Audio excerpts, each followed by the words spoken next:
So hey guys, how are you all?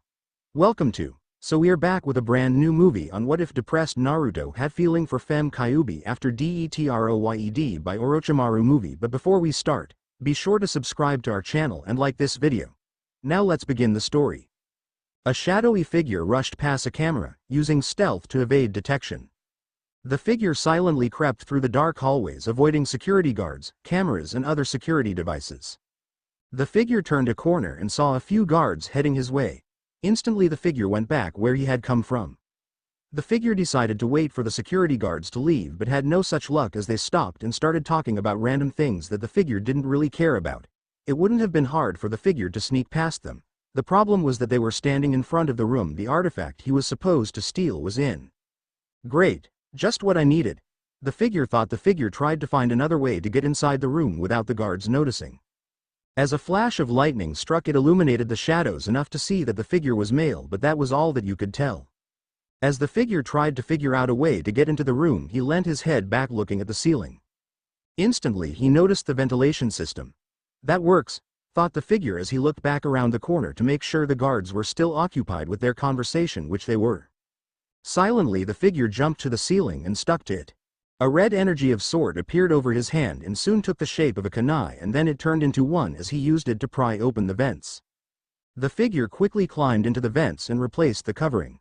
He moved quickly but quietly through the vents over the guards and above his target. As he moved to a different vent, he looked into the room. The room itself was dimly lit and empty except for a glass container that held what looked like a big piece of metal, but this wasn't just any metal, this was pure plutonium, which is very dangerous. As the figure took off the vent cover and lifted it into the was about to jump down, but a strange feeling made him look around. As he pressed a button on a watch he had on, the eyes of the mask turned red. As he looked into the room again, he could easily see dozens of lasers crossing all around the room, making it hard for any normal person to even get close to the container. This makes things even more interesting, thought the figure as he slowly came out of the vents and stuck to the ceiling once more. As the figure took a calming breath to clear his head and get ready for what he was about to do. After calming his breathing, the figure crouched low on the ceiling. Instantly he jumped forward and landing on the floor showed a lot of acrobatics by flipping through all of the lasers without being touched once. As the figure landed in front of the container, he quickly got to work in getting the plutonium before the guard came in to check on it. Seeing as the glass was bulletproof, the figure couldn't use a glass cutter. Pulling out the kunai from earlier, the figure took one last calming breath before putting the kunai up to the glass.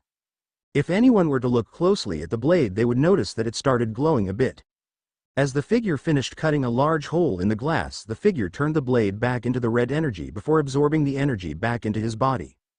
Raising the sleeve of his shirt up, the figure placed one hand over his wrist, and the next second there was a puff of smoke as a large square box appeared on the floor next to him to hold the plutonium. The figure slowly pushed his hand through the hole in the glass and lifted the plutonium up as his gloves were made for handling it. But as soon as the plutonium was lifted, the lights in the room switched on and an alarm went off. Cursing silently, the figure quickly put the plutonium in the box and closed it. The figure then held one of his hands in an odd sign and the box disappeared the same way it had come. It was at that moment the guards from outside the room came bursting through the door with weapons at the ready and saw the plutonium missing. Their attention instantly shifted to the other figure in the room. The figure was wearing a black baggy pants with a black singlet-looking shirt over it. There was what appeared to be armor on a few places on the suit, with a belt wrapped around the person's waist and a black watch on his wrist. He also had on a red vest of sword over his shirt. The figure also wore a pair of black sandals, and on his hands were a pair of black gloves that went up to his elbow, think Anbu uniform. Also covering the figure's face was what appeared to be a white mask which had the face of a fox with a few things added to it like the infrared vision and other tech, and thanks to the added light you could also see some red-colored hair. He also had a sash wrapped around his neck which had at least a dozen shuriken, and strapped to his pants was what looked like an overlarge knife but was really a giant shuriken. The guards instantly pointed their weapons at the figure. "Freeze!" the guard in front shouted. "Sorry, but I can't do that," replied the figure as he started walking forward. The guards instantly prepared their weapons to deal with the intruder. As the figure kept walking forward, the guard opened fire. They were taken off guard when the figure blurred out of existence. "You shouldn't have done that," they heard a voice say from behind them.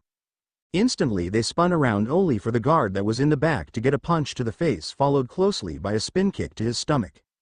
The other guards watched their comrade get sent flying and hitting the container, knocking him out instantly.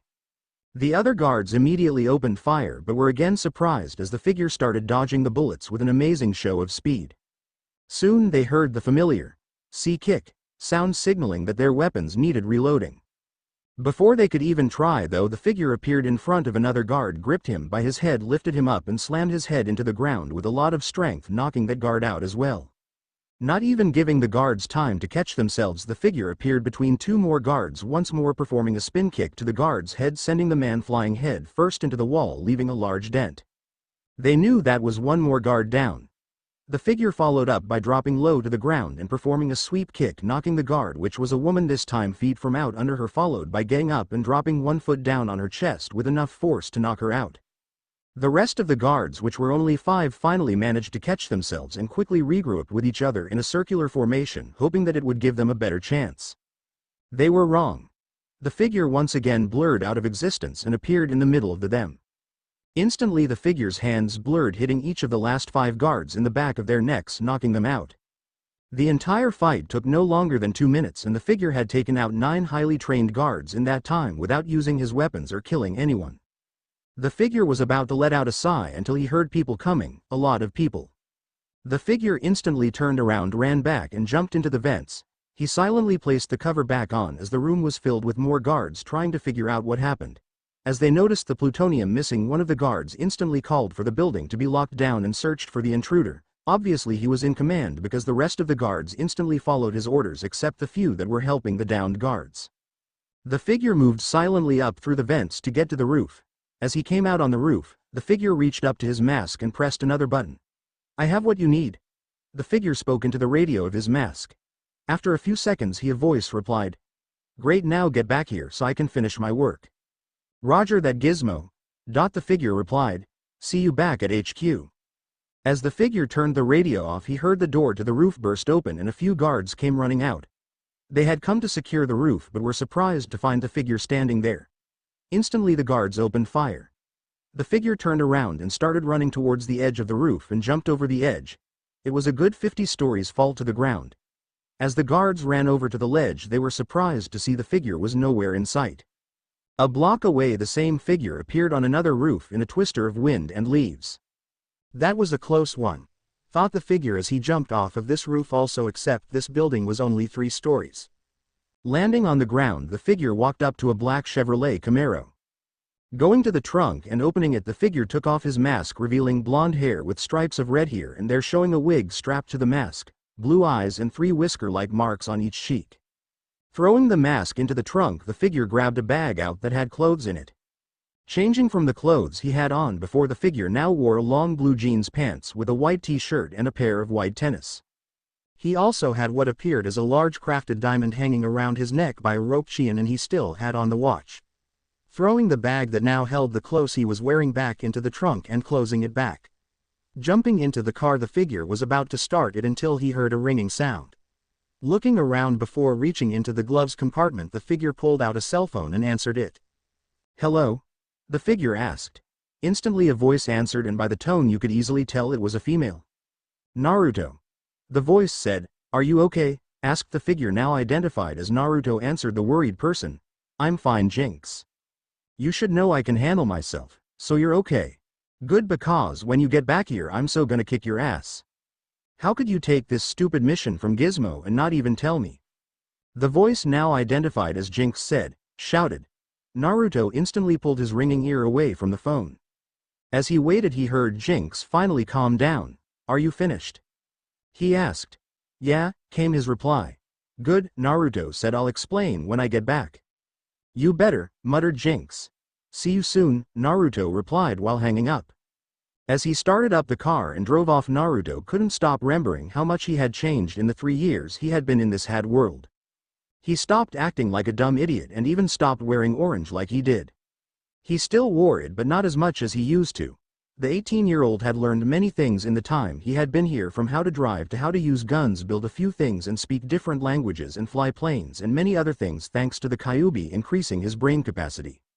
He now had an IQ of over 300, making him as smart if not smarter than Gizmo, and it also gave him a few telekinetic abilities.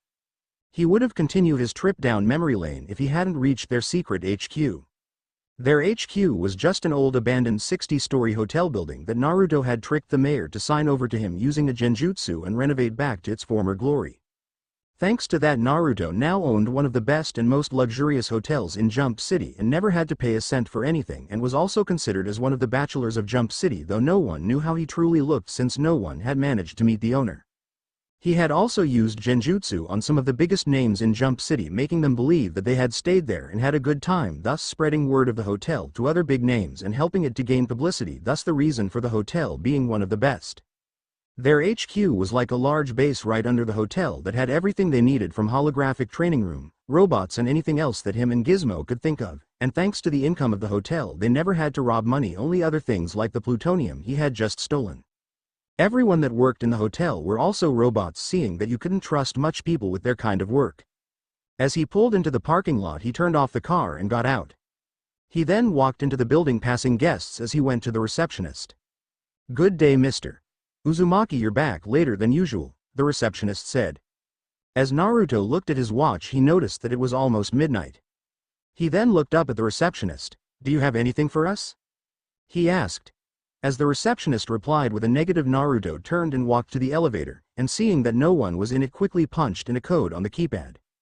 Instantly a secret door opened in the back of the elevator, revealing another elevator, except unlike the first elevator that took you to the different floors in the hotel, this one takes you to different levels of their base.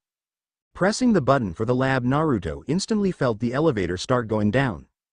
Soon the door opened to reveal what looked like a lab with a bunch of computers and other machines. It also had some vehicles, some finished and some not. He walked up to a short bald kid wearing a green jumpsuit with a pair of green goggles with a black hourglass shape in the middle of the lens on his head and a strange backpack-looking device on his back. His eyes were also a yellow color. The kid was working on something. Although he was small, Naruto knew he was smart. He was just going to let the kid finish his work until he got an idea and a devious smile crept up on his face.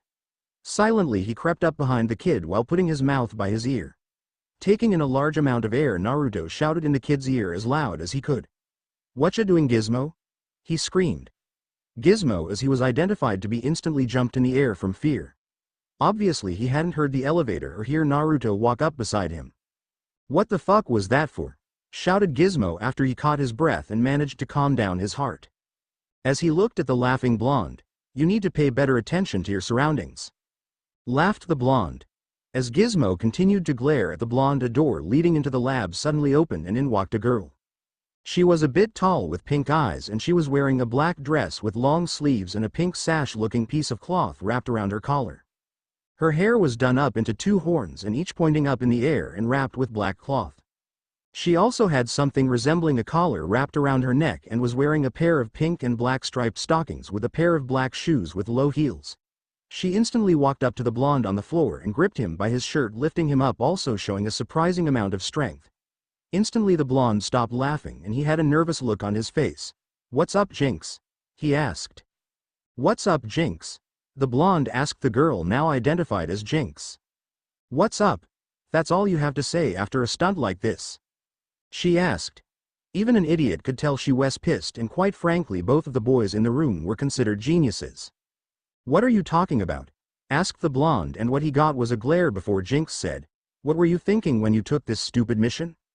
I mean, you could have gotten hurt and all because Gizmo gave you this stupid mission." "First off," Naruto replied, "Gizmo didn't give me this mission. I took it because what I went for is something I needed for my plans, and secondly, there's no way I could have gotten hurt. Hell, they never would have even knew I was there if I had thought they had the thing on a pressure stand, and thirdly, I could have taken out everyone in that building without breaking a sweat." He finished with an annoyed glare. Both Jinx and Gizmo, who for once was watching silently, knew that statement was true. You couldn't be not only the best but most perfect student the Hive Academy ever had without being good, and Naruto was considered as both.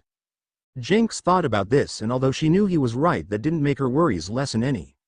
She was worried about all her friends actually, and for good reason, seeing the type of work they all did. Any of them could be taken down at any time, and that scared her.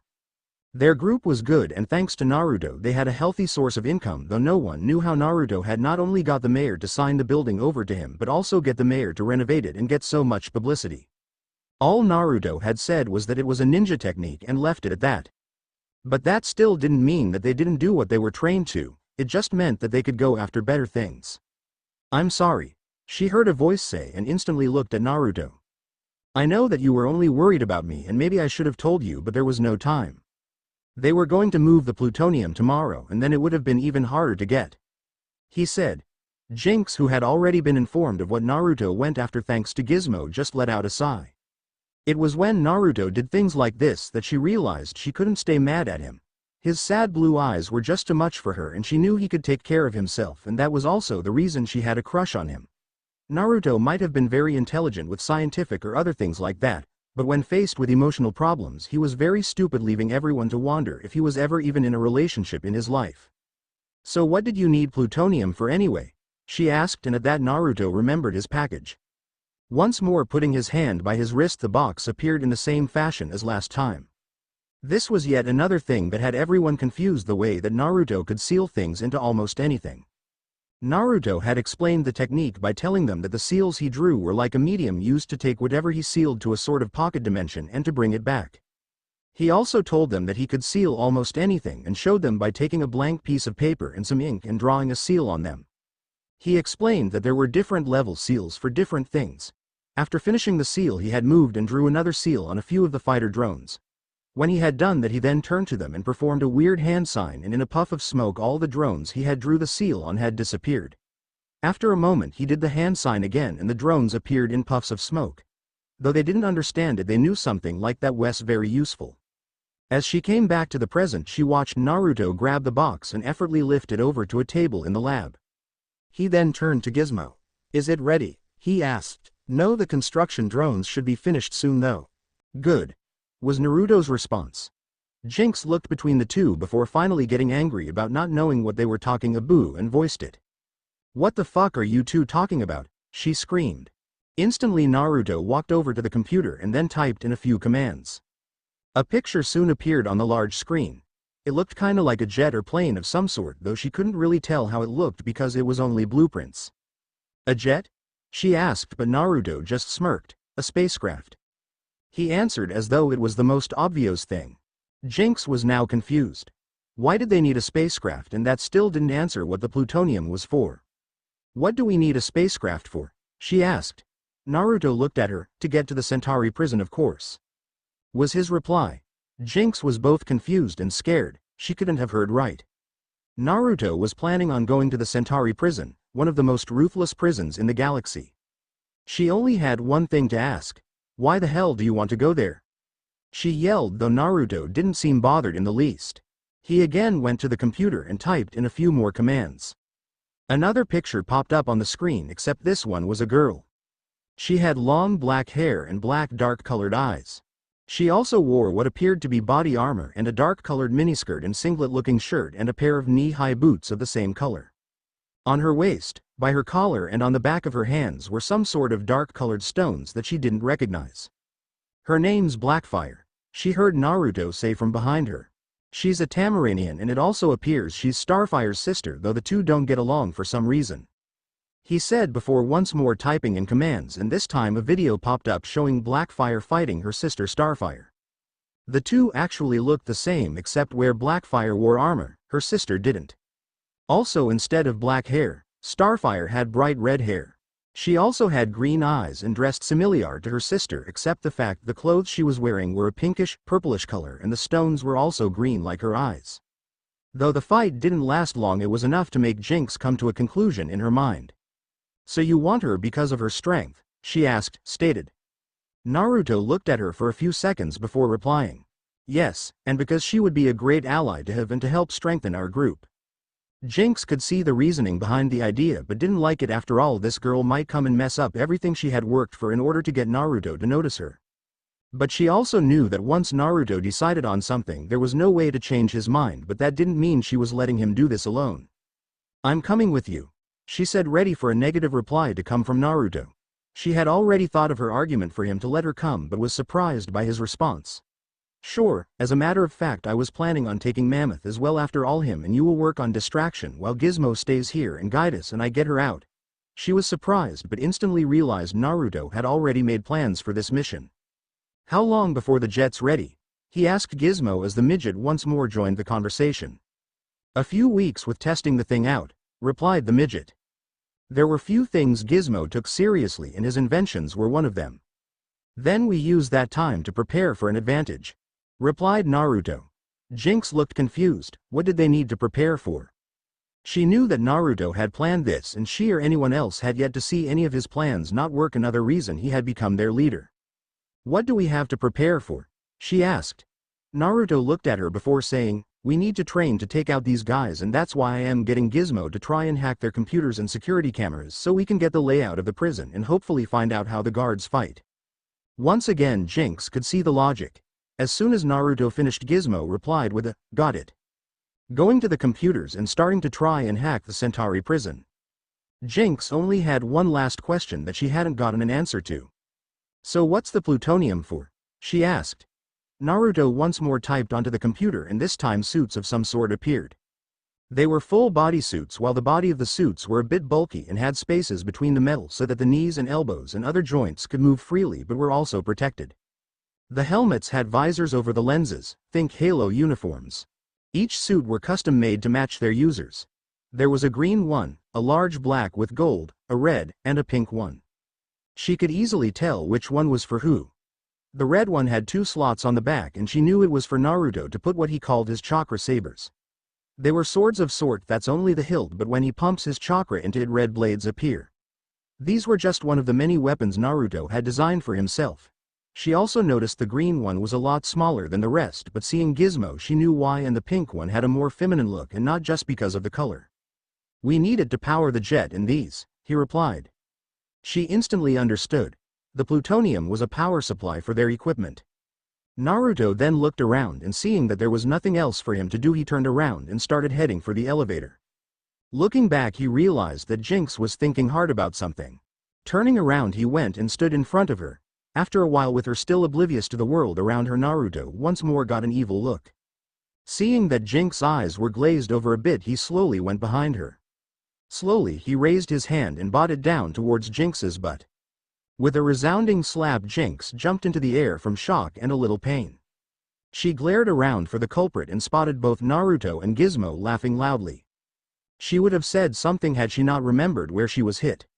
An evil smirk appeared on her lips as she seductively walked up to Naruto. "So did you like it?" she asked. Naruto looked completely shocked. He had been expecting to get the shit beat out of him, but instead he was asked if he liked it, and to tell the truth he actually did. As he stuttered over his words, Jinx just turned around and walked away, swaying her hips. "You coming?" she asked innocently. Naruto could only nod his head in reply as he got up and followed the girl to the elevator. As the two got in, Naruto, who had regained his composure, pressed a button and the doors slid shut. Gizmo couldn't help but shake his head. Put a mathematical problem in front of him and he could do it with ease, but if you put a girl there, it was a completely different case. He knew that it wasn't the fact it was a girl, but who the girl was. Gizmo had seen Naruto turn down many girls during their time at the Hive, and although many of them made certain suggestions to what they could do together, Naruto had never even batted an eyelash. He would remain completely emotionless and continue to reject the girls until they gave up for the moment. To tell the truth, Gizmo had actually thought he was gay because he was rejecting girls that every other guy in school would kill for just to get them to talk to them. They had graduated recently at the top of their classes, with Naruto being the highest, but were waiting on a job for them to do. Silently, Gizmo went back to work trying to hack the Centauri computers. Elsewhere in the base, Naruto and Jinx had just stepped out of the elevator and were heading toward the rooms. It was late and both wanted to get some rest. As they passed the common room, they saw that no one was in it, indicating that Mammoth was asleep or at least somewhere else in the base. Although Naruto had a room in the hotel with rooms for all of them, they never actually used it, seeing as it was for their cover. As he and Jinx headed to their rooms, hers being right across the hall from his, he couldn't help feeling a bit nervous for some reason. As he made a sideways glance at Jinx as she appeared to be caught in her own thoughts. Naruto was about to walk into his room until he heard Jinx call him. When he turned around, however, he was surprised when Jinx quickly walked up to him and kissed him on the cheek. She then quickly turned around, unlocked her door and went inside. Naruto stood in the hall frozen for a while until he let out a silent chuckle. Turning back around, he walked up to his room door, then placing a hand on the door while pumping out some chakra. A seal appeared on the door before disappearing. Naruto had chosen to use seals to lock his door instead of locks, seeing as you couldn't just pick a seal. And seeing as he was the only person that he knew about that used chakra or even knew how to make those seals, he knew no one could get in his room. Suddenly there was a click as the door opened to let him in. Closing the door back, he instantly felt the seal reappear and locking the door back. Naruto had a room that most teenage boys would dream of. In the room was a large king-sized bed with blue coverings. There was a mahogany dresser to the left of the room with a nightstand next to the bed. On the nightstand was a lamp with a white shade and 3 pictures. One of the pictures was of Team 7 over 6 years ago when they were all still innocent. Another was one of Naruto's most cherished pictures. There were 3 people in the picture, one a blonde man that looked like an older version of Naruto. The next person was a woman with red hair, though you couldn't see the color of her eyes because she had a large smile on her face and her eyes were closed. The last person on the picture was a tall man with long white hair. He had red lines running from his eyes, making it look like he was crying blood. These were Naruto's parents Kushina Uzumaki and Minato Namikaze, and Naruto's former sensei Jiraiya of the legendary Sannin. The last picture was one of the few he had taken while in the Hive Academy. It contained him wearing a black shirt with a pair of black pants. He also had on a pair of black tennis. Standing to his left was Jinx with a large blush on her face, and next to her stood a smiling Gizmo. To his right stood Kid Wicked, who looked sort of like a mini Batman and could travel through the shadows and other things with shadows. Right next to him was Seymour, a dark-colored kid who was wearing a white jumpsuit with a green belt around his waist. He wore a pair of black tennis with green at the bottom and blue lacings. He also wore a pair of green gloves on his hand. The oddest thing about him though was the blue helmet he wore with one large eye in the middle. Seymour's power was different visions like infrared, night vision, etc. Standing in the back of the group were 2 figures, both wearing black and gold, except one was bigger than the other. The smaller one had a shield strapped to his back and a large H was in the center of his chest.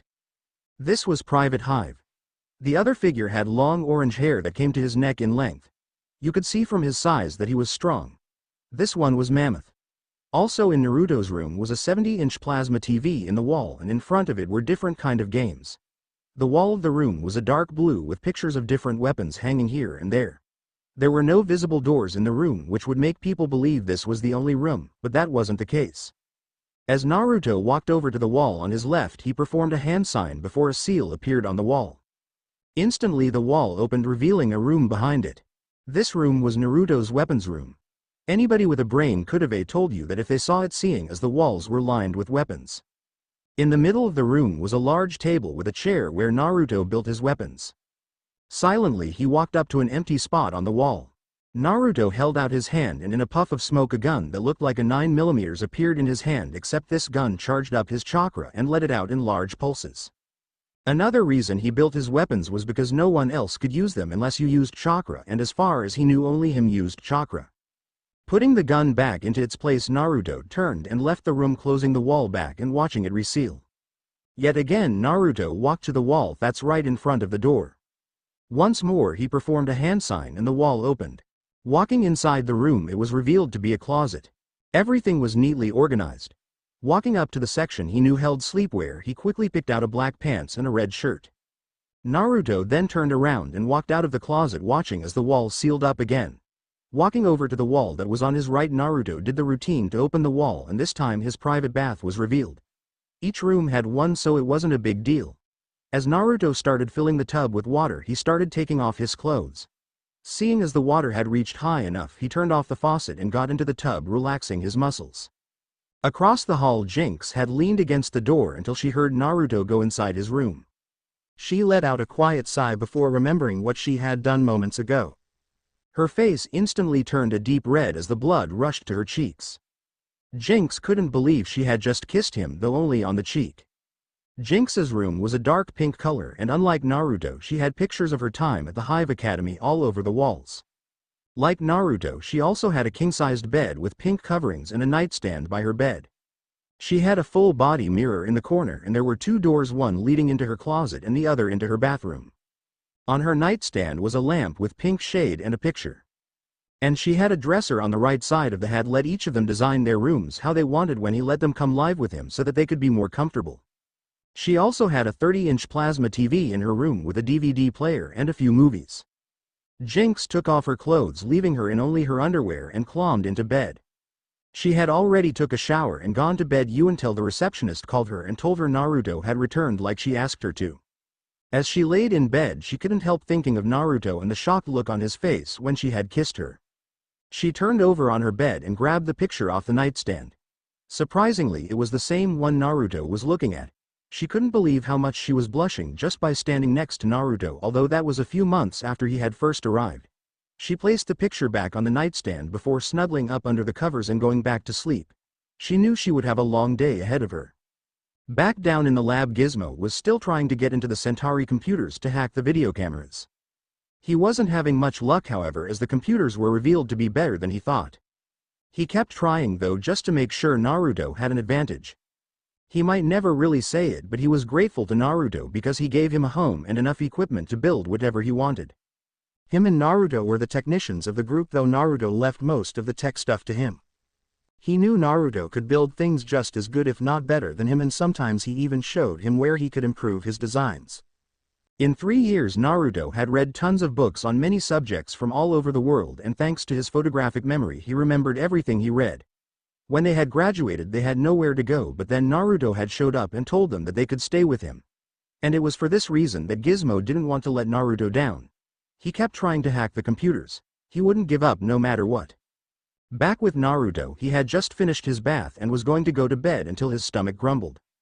It was at that time he remembered that he had just returned from a mission and therefore had missed dinner. "I gotta get something to eat," he thought to himself. He turned around and started walking towards the door, but just as he was about to reach the door he disappeared in a yellow flash. Reappearing in the kitchen, he walked up to the cubeboard and took out some instant ramen. Then walking over to the stove he grabbed the tea kettle to see if it had any water inside. Luckily it was still half full. As he put the kettle back on the stove while turning on the burner and went to sit down at the table to wait for the water to heat. Once again Naruto's thoughts went back to when he had first arrived in this world and how much he had changed. Once again Naruto was pulled from his thoughts as the kettle started letting out a loud whistle signaling that the water was hot. As he got up and poured the water into his ramen, he closed the lid back and waited for the noodles to become soft. After the 3 minutes wait he added the sauce, stirred it up, and once more sat at the table to eat. When he finished he got up and threw the container into the garbage. Once more Naruto disappeared in a yellow flash and appeared back in his room. Naruto then went into bed and fell asleep as his mind wandered back to his past, this time undisturbed. It was a forest and everything was quiet.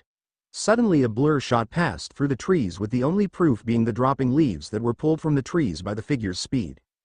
As the figure stopped to catch a quick breath, it was revealed to be a blonde-haired male dressed in the normal Konoha Anbu armor with a white cloak opened up showing a black shinobi pants with a black long-sleeved shirt and a white vest on, and a sword strapped to his back with a black and white diamond-patterned handle and a black sheath. His white cloak signifying that he was a captain in Anbu, and a white mask over his face with a picture of a fox. By the person's size you could tell that he was only about 14 or 15. As soon as the boy had caught his breath enough, he started his dash back to his home village. As he got closer to the village, the smell of smoke caught his nose. Stopping once more, the figure focused some chakra to his nose. He found that the smoke was coming from the north, the same direction his village was in. Seeing as he couldn't see much since the forest was so thick, the figure bent low before jumping extremely high into the air and over the trees. From this height he could easily see the village and all the smoke rising from it.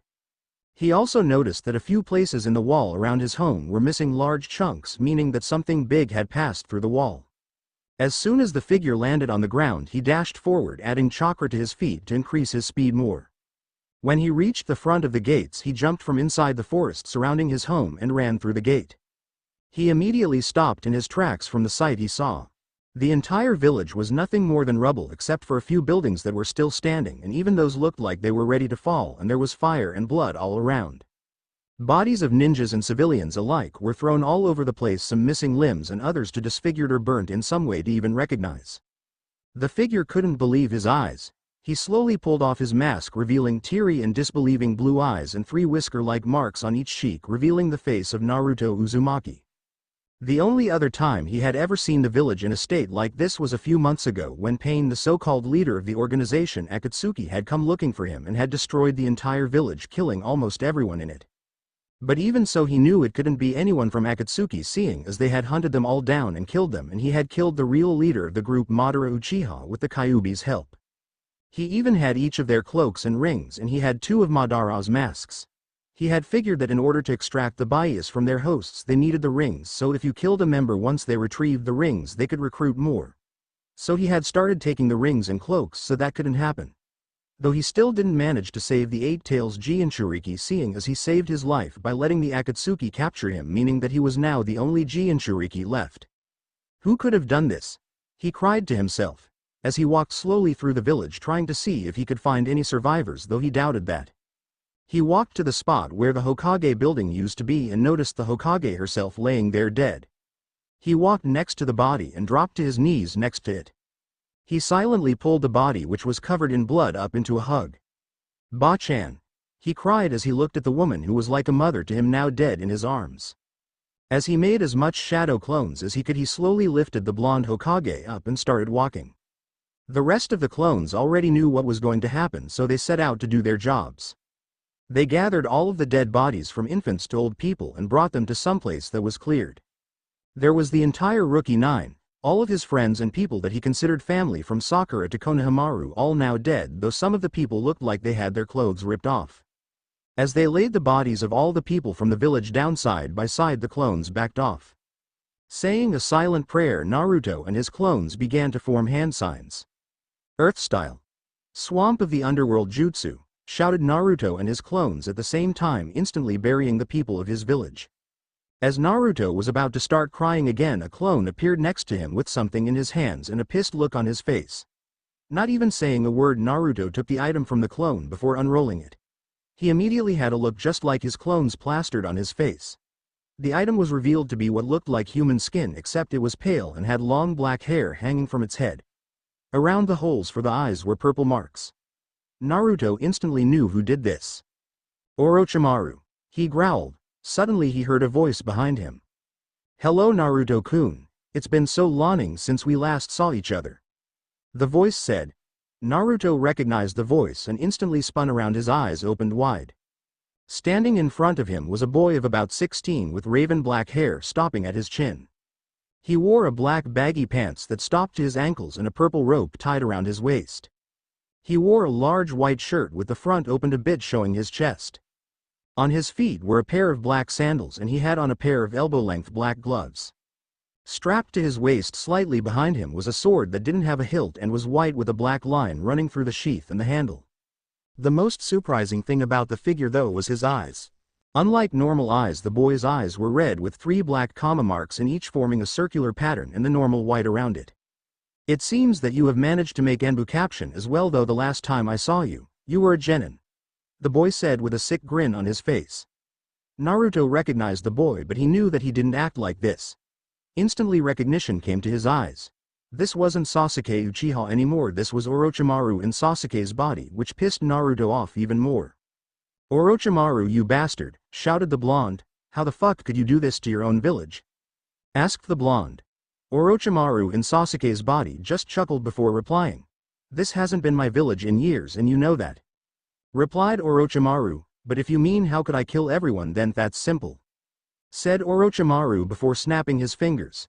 Instantly at least 300 ninjas appeared surrounding the blonde Anbu caption.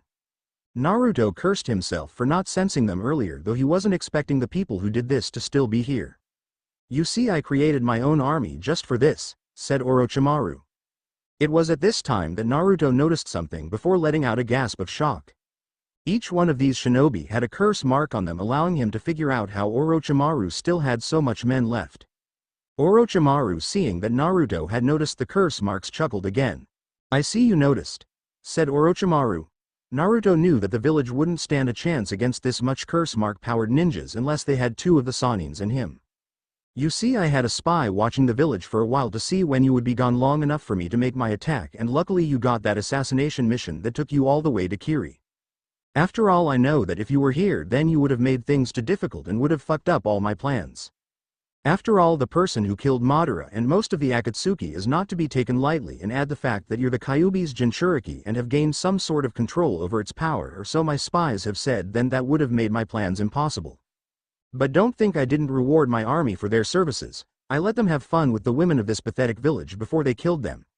You should have heard their screams as they were raped, especially that Hyuga friend of yours. She was a real screamer, right men? Said Orochimaru.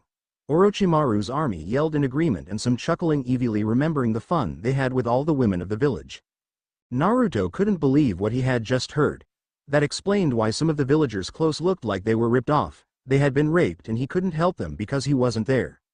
He instantly felt rage build up inside of him, rage that he had never felt before.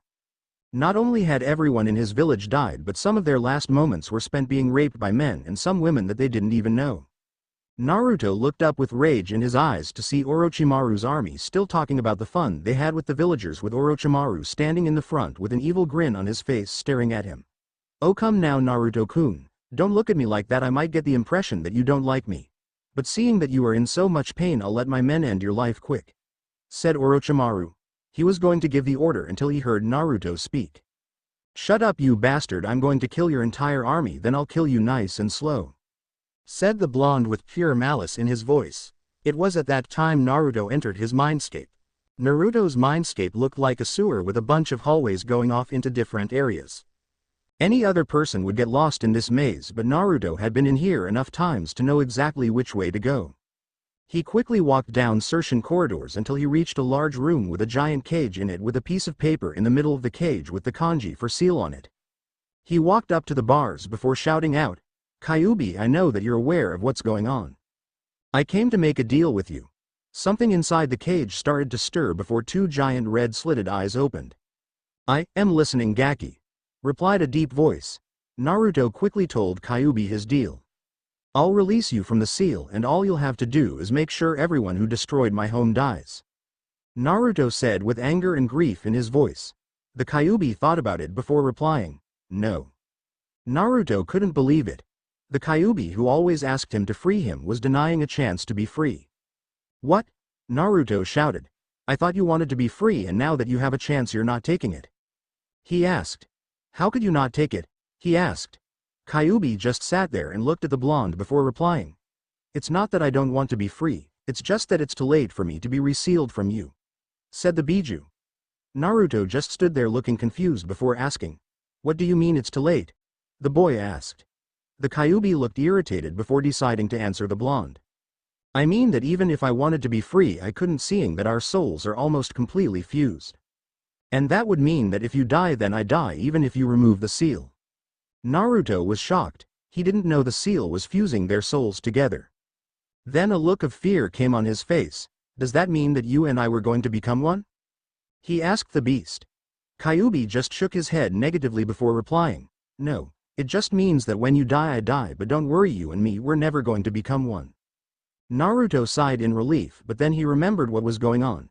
I can't take all those curse mark powered ninja by myself, and seeing that I can't let you out either, that means I'll have to take out as much as I can before they kill me. Said the boy silently. Kyuubi watched as the boy was about to turn around before he made a decision. He didn't want to see the Gaki die, he had started to like him a bit. And add the fact that he wasn't ready to die yet either solidified his decision. Hold on Gaki, I might have a solution to this, but you might not like it. Said the fox. Naruto curiously looked at the fox before asking, what kind of solution? He asked. Simple, replied the fox. The same thing we were just talking about. Naruto thought about what they were talking about before he realized Kyuubi's plan. You want us to fuse with each other? He asked. Yes, said Kyuubi. By doing this you will have access to half of my power and still be in complete control. You will also become a Hanyu though, and it may be painful when your body changes. Naruto looked at the beast before asking, what do you get out of this?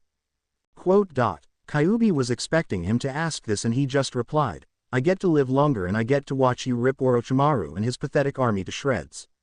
Naruto thought about it before asking, what will happen to me? The Kyuubi then answered, simple, you would become stronger, faster, and I'll give you my brain capacity so that you will also be smarter and you will gain my abilities like telekinetic powers. And to sweeten the deal I'll give you something I had in what you could call my past life. Said the fox. Naruto looked a bit skeptic before asking, how much brain capacity could you have? Kyuubi looked at him before chuckling and then answered, I am smarter than you would think and my brain capacity is so great that I have gained telepathic abilities, hence the reason I can talk without moving my mouth. He replied.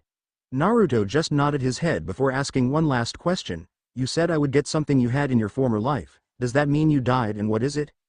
Kyuubi only said that he would have to wait and find out what it was, but never answered the question about him dying.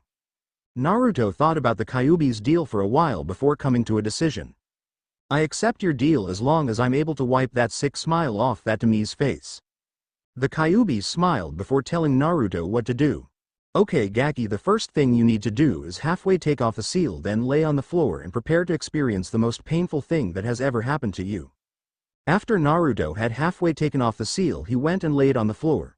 The Kyuubi then sent his chakra through the bars of the cell.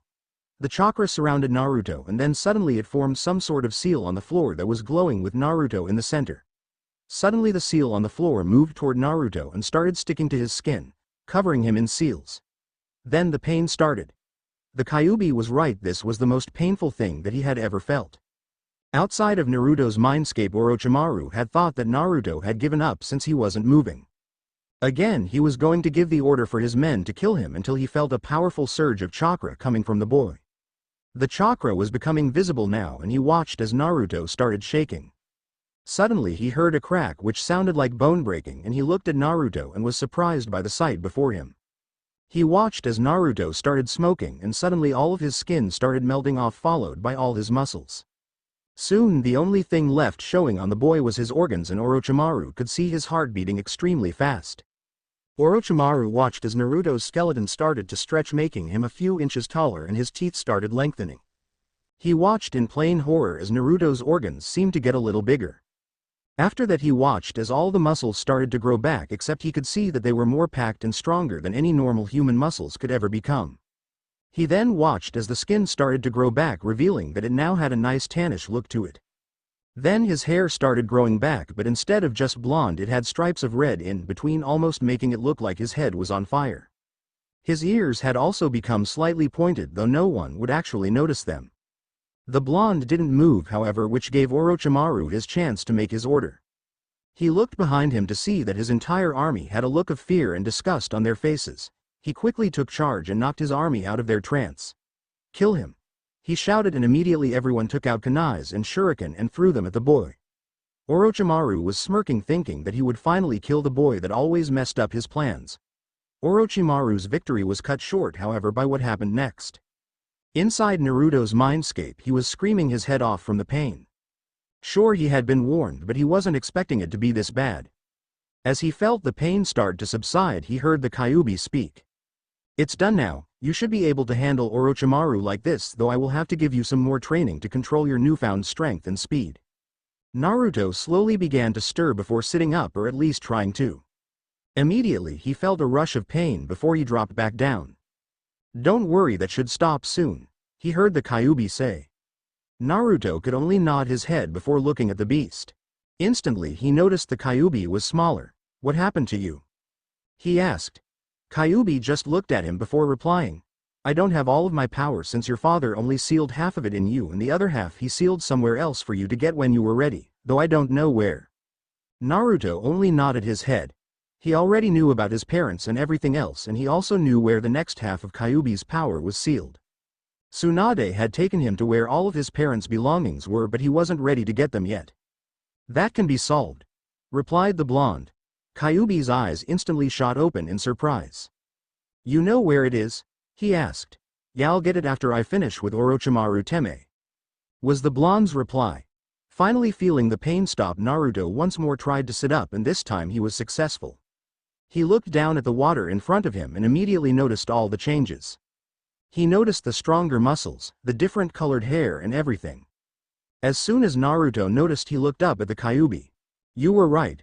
I feel amazing and stronger than I've ever been in my life, though I don't notice you're present anywhere. Kyuubi smiled inwardly before telling Naruto what to do. Channel chakra to your eyes and you'll see them, he replied. Naruto did as he was told and felt something strange happen to his eyes. As he looked at the Kyuubi again, he noticed it looked like he was moving in slow motion. He could also somehow tell where the tail swinging behind the Kyuubi was going to go before they even moved. Looking into the water, he instantly noticed what it was. His eyes, which before were a blue color, was now red with a swirling design of some sort in it. He knew immediately what it was. The famed eyes of the Uchiha clan, the legendary Sharingan eyes, though these were its last and most powerful state. The Mangekyo Sharingan, the most powerful state of the Sharingan, though these weren't like any of the others he had seen. He looked at the Kyuubi with surprise in his eyes, but the fox just had a sly smirk on his lips. "How?" was Naruto's only question. "Don't worry about that," replied the fox. "Just go out there and rip that snake bastard apart." As soon as he said that, Naruto got an evil grin on his face. "With pleasure, though I want you to do me a favor," replied the blonde. Kyuubi looked at him before. "Sure, what is it?" Naruto then told him what he wanted. "I want you to put a genjutsu around my eyes so that Orochimaru won't see them, and after this is all over I'm going to give you control over my body for a while. I want you to take me as far away from here as you can." Kyuubi shook his head as a yes before Naruto turned around and walked down the corridor before disappearing. On the outside world, Orochimaru's army had just thrown tons of kunai and shuriken at the blonde when something unexpected happened. The weapons were only inches away from the blonde before his eyes popped open. Immediately all the weapons stopped in midair. Naruto got up from his position on the ground and looked at the ninjas around him. He noticed a look of fear and surprise on all their faces. He then looked at the person he hated the most, Orochimaru the Snake Sannin. Naruto just smirked before looking at the weapons floating around him. He knew that he didn't know how to use his telekinetic abilities or his elemental control abilities yet, so he knew it must have been the Kyuubi's doing. "You can thank me later for this. I am going to help you out with controlling the elements for now until I get the chance to train you in how to do it yourself."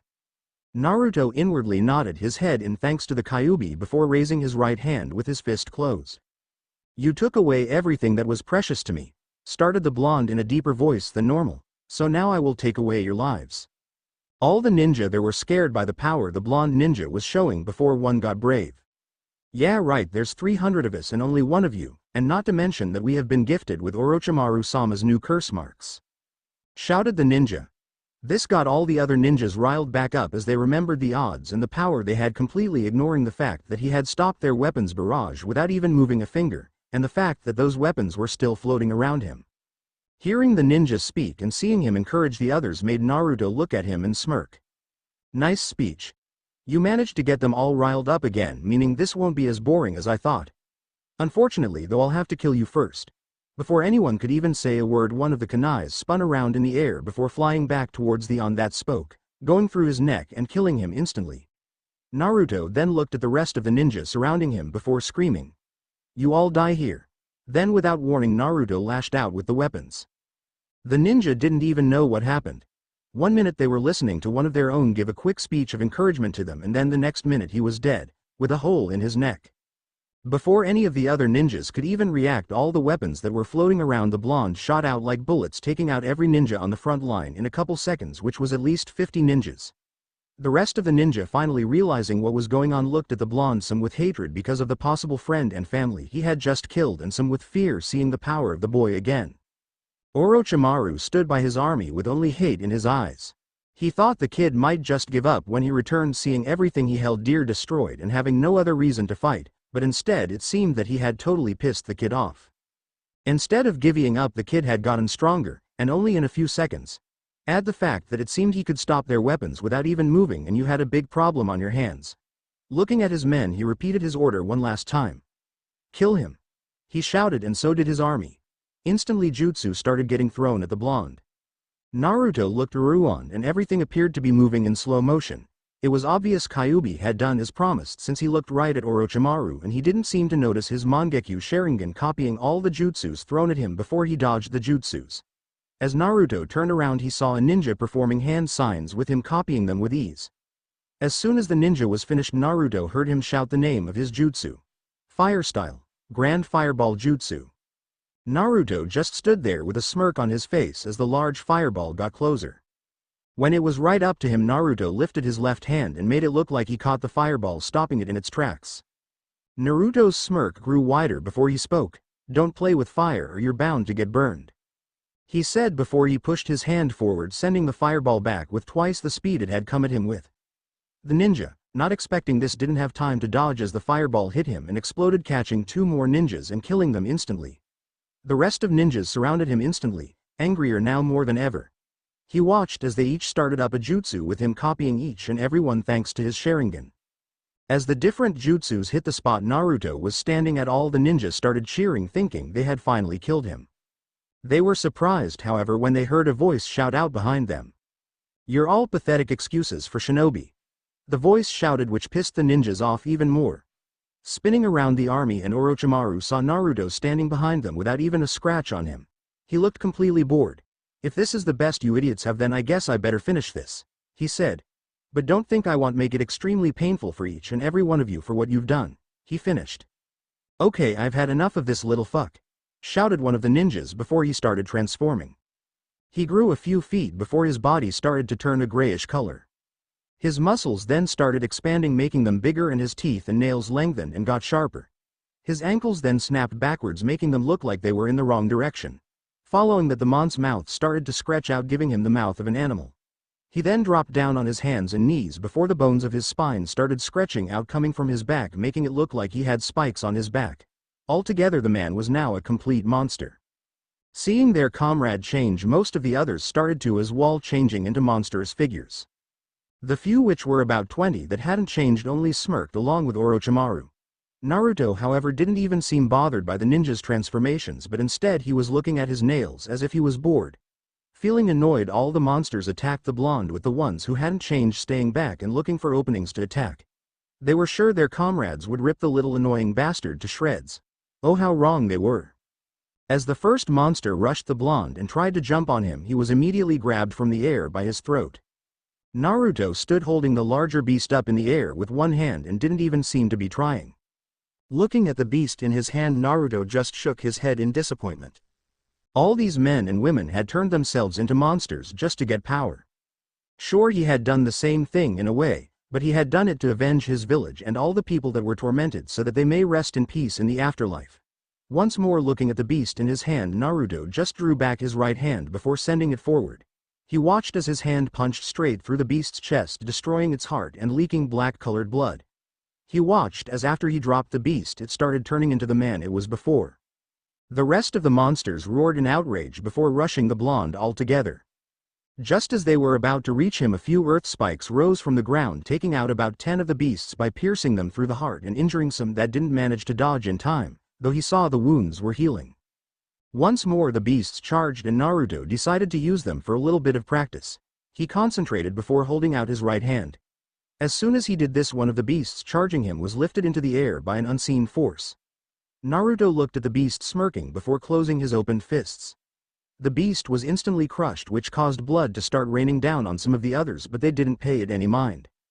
XXXXXX Orochimaru stood watching his army get completely owned by the blonde Jinchuriki. To say he was pissed would be like saying that Jiraiya was a pervert, which would be an understatement. He was completely furious. He had planned everything out perfectly, at least in his opinion. He would make an army of Kursmark-wielding ninja, then wait till Naruto had left the village for a long enough time period and attack. After they had finished destroying the village, he would wait for Naruto to return to see his new body and realize it was too late to save his friends. And lastly, he would let his army kill Naruto and thus destroy the Hidden Leaf village completely, but instead he had pissed off the blonde. Then he had gotten power that Orochimaru only dreamed of having in a few seconds and was now destroying his army with apparent ease. Let's just say this wasn't his day. Looking at the blonde, he hoped his army would be able to tire him out enough to finish him off, but he highly doubted that.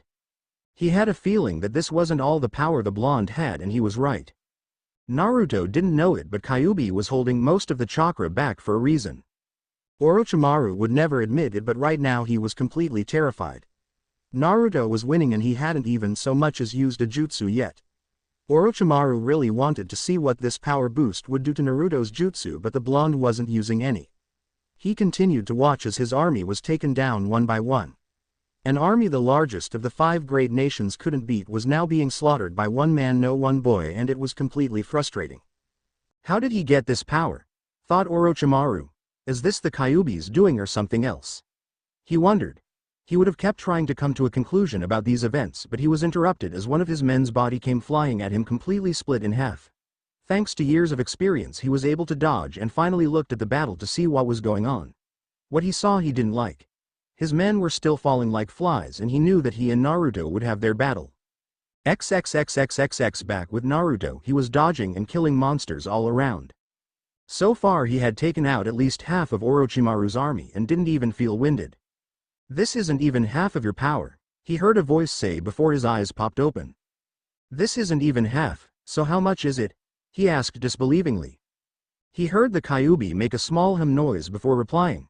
This is about 20% you have for now, though I'm holding the rest back from fusing with you. Naruto was both shocked and confused. This was only 20% of his power and the Kyuubi was holding the rest back.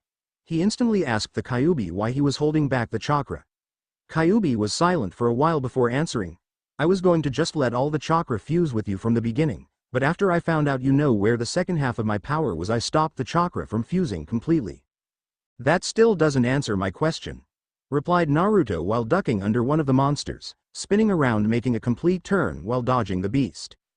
Well, it's really simple, started the Kyuubi. Do you know what happens to a balloon with air? He asked, getting a nod from the blonde. Good, then you know that the balloon grows to hold the air, right? He asked once more, getting a nod from the blonde. Then you also know that by putting too much air into a balloon it bursts, right? He asked, getting a final nod from the blonde. Well, the reason I'm holding back your chakra and sending continuous fluxes of chakra is so that your chakra coils won't get used to having that amount of power running through it. But I still don't see why you have to do that, replied Naruto. The Kyuubi sighed before replying. If your chakra coils get used to having that certain amount of chakra running through them, then later when you try to absorb the next half of my chakra. Kyuubi didn't get to finish, however, as Naruto used his newfound genius to figure it out himself. If I try to fill my chakra coils more than they're used to, then I'll be just like the rubber balloon and blow myself up because I couldn't hold the extra chakra, thus killing both of us from the inside out. He replied. The Kyuubi just smirked before replying with a simple, yup. Naruto now realized why Kyuubi was holding back power, so that he could handle the extra chakra later. He silently thanked the fox and the fox replied by saying, no problem, just hurry this up so that we can get our full power. No problem, I just need you to keep up the genjutsu till I'm finished RD with Orochi team's army and help me with a bit more nature manipulation and I should be finished in no time. Replied Naruto. The Kyuubi just nodded before Naruto cut their mental link, now focusing on the battle. Naruto dashed at the beasts with incredible speed, grabbing one before jumping on its shoulder, gripping its head and pulling. The head instantly separated from the body, leaving a headless core on the floor. Looking at the rest of them, he said, sorry I have to end this so quickly, but I have things to deal with. Orochimaru and everyone else watched as Naruto disappeared into thin air. He then appeared a few feet away by where his katana had flown to. Picking the blade up, Naruto once more disappeared. XXXXXX. A couple miles away from the village, a few Suna shinobi could be seen running full speed towards Konoha. It appears that Tsunade had sent a messenger hawk to Suna asking for help after finding out Orochimaru were heading their way with an army. Although she only asked for a few, seeing that she wasn't expecting everyone in Orochimaru's army to have curse marks. She thought that they would be able to win easily and had only asked for enough ninja from Suna to act as a clean-up crew, taking out any other ninja that they didn't manage to and to help them rebuild whatever was damaged. She knew it would take them at least 3 days to reach the village and thought by that time they should have already won, with Orochimaru's plan failing. She was only right about the fight being over, however, but the Hidden Leaf village hadn't won. In the group of ninja were Temari, Kankuro and Baki, along with a few other ninja. They had been assigned this mission by Gaara, who couldn't come himself seeing as he was the Kazekage and had responsibilities to deal with. He had sent some of his best ninja, however, to help out Konoha in their fight. As soon as he got the message from Tsunade 3 days ago, he had called for the ninja to go help out. He had explained the urgency of the mission as well and had told his ninja to be ready for a fight. Baki, who was leading the group, dashed from tree to tree with the rest of his platoon following him. They were only a few miles away from the village and wanted to hurry up so they could get some of the action. XXXXXX. Back with Naruto, he was literally cutting Orochimaru's army in half.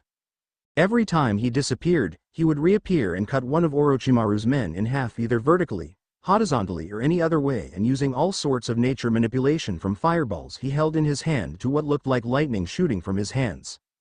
He was also using his nature manipulation on his sword, covering it with lightning or whatever other element he decided to use. He was taking them out so fast that they didn't even have time to hit the ground before another was killed. Orochimaru could only watch as his army was cut down. Thanks to him having Sasuke's Sharingan, he could see where Naruto was going, but just barely. He knew that Sasuke was fast, and since he was in Sasuke's body it meant he was fast, but he knew he was nowhere near as fast as Naruto was going. Seeing his army was almost gone, Orochimaru closed his eyes and started gathering chakra to his eyes in order to use the Mangekyo Sharingan. Soon there was only one ninja left between Naruto and Orochimaru. This ninja was in its curse-mark state. As Naruto stared the beast down, he waited until the beast rushed him and didn't have to wait long. The beast took off with an impressive amount of speed, but it was nothing compared to Naruto's intense speed. Naruto just stood and waited until the beast was making a punch for his head. Spinning around the beast, Naruto used his sword to slice its legs clean off. As the beast dropped to the ground, Naruto walked up behind it. The beast flipped over, now laying on his back, and watched the boy walk closer. The beast did the only thing it could. It growled at the blonde, which didn't do much. Naruto walked up to the beast silently and slowly. Seeing the beast turn itself over from its face-down position on the floor, he raised one hand. Suddenly sparks of electricity started coming from his arm. The electricity gathered at the point of his index finger and started to make a ball about the size of a marble. Though it was small, Naruto knew it had a lot of power inside it. Naruto looked at the monster in front of him before saying 3 words, "Rot in hell," before the ball of electricity shot from his finger and towards the beast's chest. It tore through with ease, ripping the beast's entire chest section off of its body. Naruto watched as the beast slumped back dead before transforming back into a man with black hair and a good build. Looking around, Naruto saw that the only person left for him to kill was Orochimaru, who had his eyes closed. Naruto, using his Sharingan, saw that Orochimaru was channeling more chakra to his eyes and automatically knew what he was doing. Before he could try to stop him, however, Orochimaru's eyes shot open, revealing his, or rather Sasuke's, Mangekyo Sharingan. Orochimaru let out an insane laugh before looking at Naruto. "Prepare to die by my hands, fool. You can't kill an immortal, and now that I have these eyes I'm invincible," he said, once more laughing. He would have continued if he hadn't noticed Naruto chuckling. "What are you so happy about? I'm going to kill you right here with the help of my eyes." Naruto just kept on laughing before mentally talking to Kyuubi. "You can release the genjutsu now," he said while closing his eyes. "You want to know why I'm so happy? Well, let me tell you. You're not the only one with a surprise," he said while opening his eyes, which now had his Mangekyo Sharingan visible as well. Orochimaru was now more shocked and scared as ever. He had thought that he could use his Sharingan to win, but then Naruto goes and pulls one out as well. This was more than he could take for one day. He now wanted to kill the kid more than ever, then study his body to help himself become stronger. He was knocked out of his thoughts, however, when Naruto spoke. "Let's finish this once and for all, you bastard." Orochimaru would normally have something to say, but this time chose to stay quiet and prepare for the battle to come. The two ninjas stood there glaring hatefully at each other before dashing towards one another, intent on ending the other's life. As the two shinobi dashed at each other, Orochimaru started forming hand signs. "Earth style, Earth Spear Jutsu," he shouted, which immediately caused spears of earth to jump out of the ground and try to impale the blonde, but Naruto used quick reflexes and speed to dodge all of them while still running towards Orochimaru. As Naruto drew nearer, he started going through some hand signs for one of his newly acquired jutsu, pumping a lot of chakra into it to make it even stronger. "Fire style, Dragon Fire Jutsu," he shouted, shooting an extremely large wave of fire from his mouth. The flames were at least 100 feet tall and about half as wide. Orochimaru couldn't help but marvel the power behind the attack. Even he knew that he didn't have enough chakra in his body to use the jutsu on that magnitude. Though he was marveling the jutsu's power, that didn't stop him from coming up with a way to defend himself. "Earth style, Earth Mud Wall Jutsu," he shouted over the roaring flames. Instantly he spat a glob of earth out of his mouth in a circular pattern around him, and as soon as it touched the ground it rose into a hard wall all around him, but he knew that this wasn't going to stop the devastating technique heading towards him, so he started forming more hand signs. "Earth style, Twin Decapitation Jutsu," he said while silently sinking into the ground. Naruto had finally stopped his jutsu after a few seconds. He had seen Orochimaru summon the earth wall, and he was sure that he knew that it didn't stand a chance against his jutsu. Naruto started trying to sense where the snake had gone and found him underground. He jumped out of the way quickly as Orochimaru tried to grab him. He knew that the battle could have been over a long time ago, but he wanted to make Orochimaru suffer. He had come to a decision. He would completely destroy Orochimaru and make him beg for death. He quickly let out a pulse of chakra, destroying the genjutsu that both fighters had the other in to reveal both of them still standing in the same places they were before. Orochimaru knew that he didn't have much more power left. After all, the Mangekyo is a powerful dojutsu that requires a lot of chakra. When he saw Naruto break the genjutsus, then he knew that he was getting serious and was ready to end their fight. Orochimaru, however, wasn't stupid. He knew a straight-up fight with the boy in front of him would lead to his demise, so instead he decided to use his new pet. Orochimaru quickly started forming more hand signs, and Naruto, recognizing the sequence, started performing the same set. He didn't need his Sharingan for this since he had used these hand signs many times. Both of them finished their hand signs at the same time while shouting summoning jutsu and slamming their hand on the floor. Seals spread out on the ground where their hands had hit before. There were two identical large puffs of smoke. From the direction Orochimaru was in, you could hear a hissing sound before the smoke cleared away, revealing a giant 100 feet tall purple snake with a Sharingan pattern on its head. He also had two horns of sword poking out from his head and had two large fangs dripping poison in his mouth. "Let me introduce you to Manda too," shouted Orochimaru. Since Sasuke caused the original's death, Kabuto took it upon himself to clone him and make a stronger, faster, all-around better and more respectful one. "And this one follows every one of my orders without question or demands," he finished saying. He was waiting for Gamabunta so that he could finally kill the giant toad, but what appeared from the smoke shocked and startled him. The Suna ninja and Manda and even Naruto and Kyuubi, though they weren't scared, just confused. As the smoke cleared, it didn't reveal a giant toad. Instead it revealed a large 150-foot fox. The fox had the darkest black fur that anyone had ever seen, with ruby-red slitted eyes, and he also had on a black coat with the kanji for shadow on the back in red.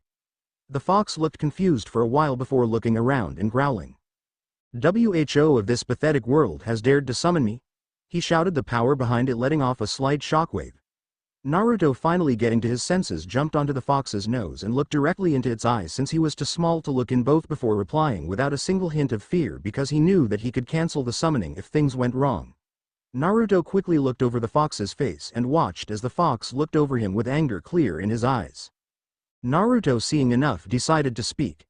"My name is Naruto Uzumaki Namikaze, and it was I who summoned you, though I don't know how since I never signed the fox summoning contract. Heck, I didn't even know there was one," he finished as the fox continued looking at him. Just when he was about to send the fox back, it spoke. "You smell of Kyuubi-sama's power, though I know for a fact that he was sealed almost 16 years ago in human time. So tell me, was it you he was sealed into?" he asked, and got a nod from the blonde. "I see, then the power I am sensing is coming from you. That explains how you were able to summon me," the fox continued, but seeing as the boy on his nose still looked confused, he decided to explain. "We Kitsune have always been followers of Kyuubi-sama, and we were always ready to serve him. He could summon us at any time, and that's how we liked it. After all, with someone like Kyuubi-sama protecting us, none of the other summon clans would even dare to attack us." "So you were like the Kyuubi's minions?" asked the fiery-haired boy. "Yes, you can say that, and by the smell of your power you have fused with Kyuubi-sama, making both of you one entity, so that would mean Kyuubi-sama is no more," finished the fox. "Actually, Kyuubi is still in my head. We became one entity, but we are still two separate minds," said Naruto. The fox looked surprised before chuckling lightly. "Kyuubi-sama was never one to just lay down and accept death. But even though you are two separate minds, you are still one entity, meaning I will follow your orders as well, Namikaze-sama." Seeing this, Naruto couldn't help but smirk before realizing that he didn't even know the fox's name. "What may I call you, my fox friend?" he asked. The fox was shocked before realizing that he hadn't introduced himself. "My name is Nox Umbra, Nightshade in Latin. Namikaze-sama, and I am the third in charge of the Kitsune clan," he replied. "Well, Nox Umbra, I summoned you here to help me in this little fight. I was going to summon the Toad Boss, but I think that you'll handle this just fine. What I want you to do is distract or kill that giant snake over there," he said. "With pleasure, after all, snake is one of a fox's favorite meals," he replied while licking his lips, and Naruto jumped off of the fox. Instantly the fox bent low, looking ready to pounce, and let out a large roar before the shadows all around jumped into the air, making a dome around the fighters and the Suna nin, and everything was covered in darkness. Naruto now realized why he had his name.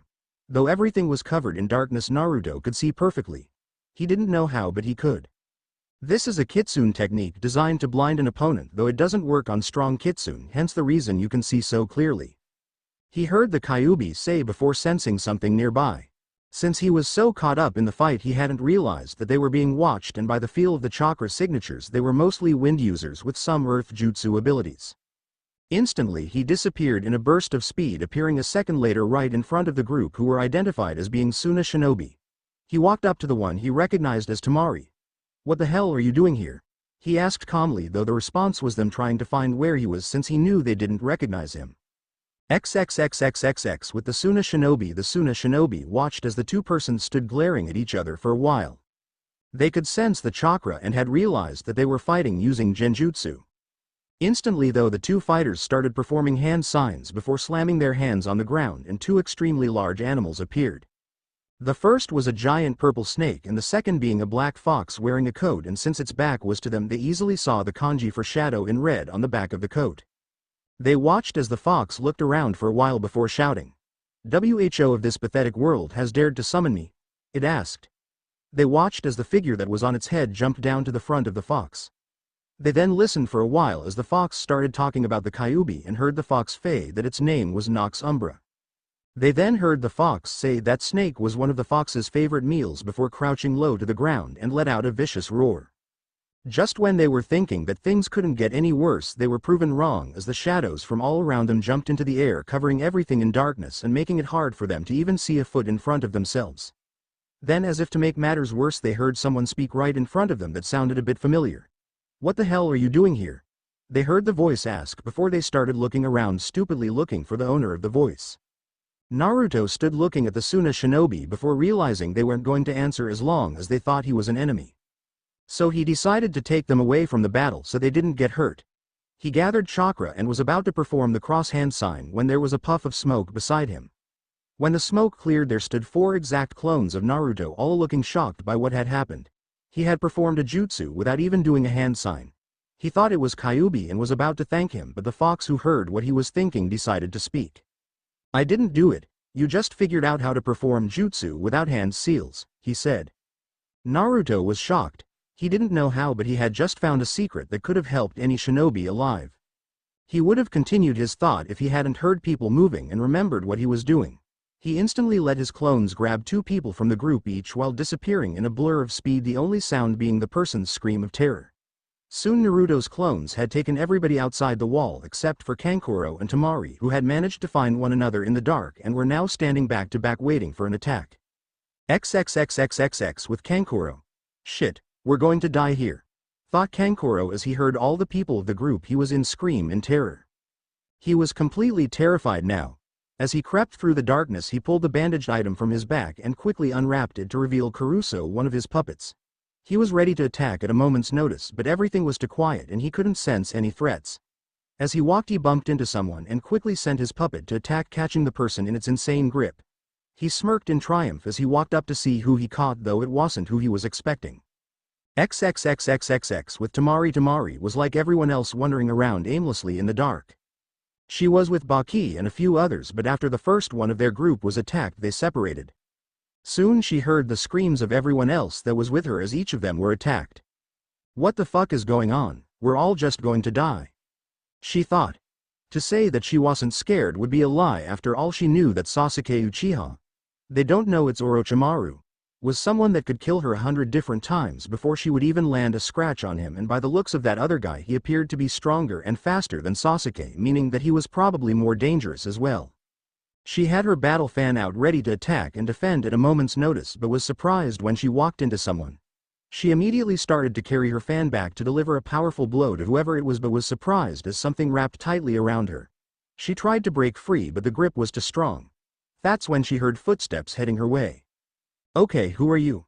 asked Kankuro as he walked up to his puppet following the chakra strings. He heard a gasp followed by a silent sigh of relief before a voice he knew well spoke. Tamari had thought that she had gotten caught by one of the people fighting, but was proven wrong when she heard a familiar voice letting out a gasp followed by a silent sigh. "It's me, Kankuro," she replied to her brother's question. Kankuro wanted to let her go, but then it could have been a trap, so he decided to ask something that only Tamari would know. "Who was the first girl I kissed?" he asked. This question would instantly throw anyone who wasn't Tamari off. He waited until Tamari let out a silent chuckle. "You've never kissed a girl in your life," was her reply, and Kankuro knew it was her. As he let her go, he felt around in the dark before he felt her arm grabbing it.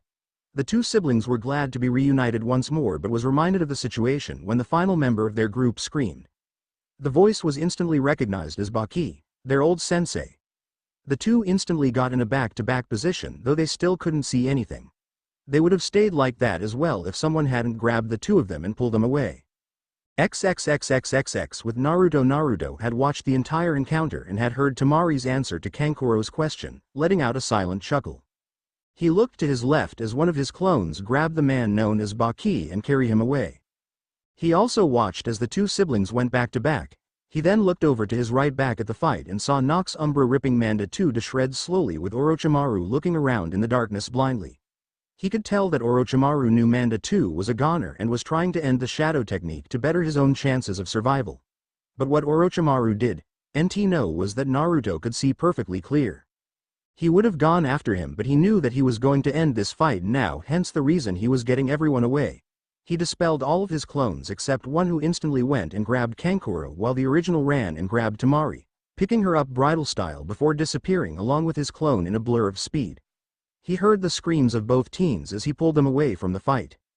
XXXXXX outside Konoha's gates, Naruto appeared with still screaming Tamari in his arms in front of the rest of Suna Nin, including Kankuro. As soon as they heard the screams, they got in a defensive stance ready to fight. However, Naruto just let go of Tamari, who fell on her ass. As she looked up to see where she was surprised and relieved to see everyone unharmed. Kankuro instantly ran up and hugged his sister, but then he remembered the person standing there and got back in his defensive position along with the other ninjas, but Naruto didn't even move. Tamari got up and looked behind her to where Naruto was still standing. Seeing as she was so close, she instantly saw the whisker marks on his cheek, though his eyes now held a strange Sharingan that she didn't recognize. "Naruto, is that you?" she asked, and got a nod while everyone else's eyes widened in surprise. "I thought everyone was dead. What are you doing here?" she asked again. "I should be asking you that. Why didn't you leave when you saw the battle? You all could have been killed. Heck, what are you even doing here?" he asked. Tamari decided to answer. Lady Tsunade sent a messenger hawk to Suna asking for help in the war, though from the letter she wasn't expecting to lose since she only asked for a few shinobi. "So Gaara sent us," she finished. Naruto could only smile, remembering his friend and how he had become Kazekage, something that Naruto couldn't do since he couldn't take staying in the village, remembering all the people who died. Even if he had wanted to, he wouldn't. Because of that thought, he remembered that he still had a snake to get back to and kill. He decided to end the conversation. "Sorry, but I have to go back and finish the battle with Orochimaru," he said. Tamari and the rest of the ninja were confused. They had seen him fighting Sasuke Uchiha and hadn't spotted Orochimaru anywhere. "Where is he?" asked Tamari. They watched as a sad look spread over Naruto's face before being replaced by anger. When he spoke, they could hear the anger in his voice. "He took over Sasuke's body and is using his abilities to fight me. That's why I have to defeat him, to not only set all of those killed by his hands to rest, but also to set Sasuke free," he finished. Everyone was shocked. They knew that Orochimaru experimented, but to be able to take over someone's body and use their abilities as your own, well, that scared them. Orochimaru was already powerful, but with a technique like that he could be anyone and do anything. Naruto, seeing the scared looks on their faces, decided to end their worry. "Don't worry, he can only use that technique once every 3 years and he already used it. Not to mention that he won't be alive 3 years from now to do it again," he said. Everyone let out a sigh of relief hearing that. They knew that Naruto was strong, especially after taking down Madara Uchiha, which is something few ninja in the world had enough power to do. Naruto turned around to head back into the shadow-covered village to end the fight. Tamari, however, still had 2 questions that she wanted answered. "Naruto, what happened to you and how did you get that weird Sharingan?" she asked, which sparked everyone's interest. Naruto stopped before looking back at her and letting out a small smile. "I fused with Kyuubi and he gave me these eyes as a gift," he answered. After that, he turned around once more and disappeared in a blur of speed. Hearing what he said, the ninja were now sure that Orochimaru didn't stand a chance. XXXXXX back inside the village, Naruto had just appeared back in the village and looked around. Nox Umbra was still eating the giant snake and Orochimaru was still wandering around. Naruto wanted to end this quickly, so he asked Kyuubi for advice. "Yo Kyuubi, what do you think I should do?" he asked. He didn't have to wait long for a response. "Why don't you use your Sharingan's ability?" asked the fox. Naruto thought about it for a while and agreed with that course of action. There was a problem with that, however, the problem being he didn't know how to use them. Sure, he knew what they were from fighting Sasuke, Itachi and Madara, but that didn't mean he knew how to do them. He did the smartest thing possible. He asked the Kyuubi for help.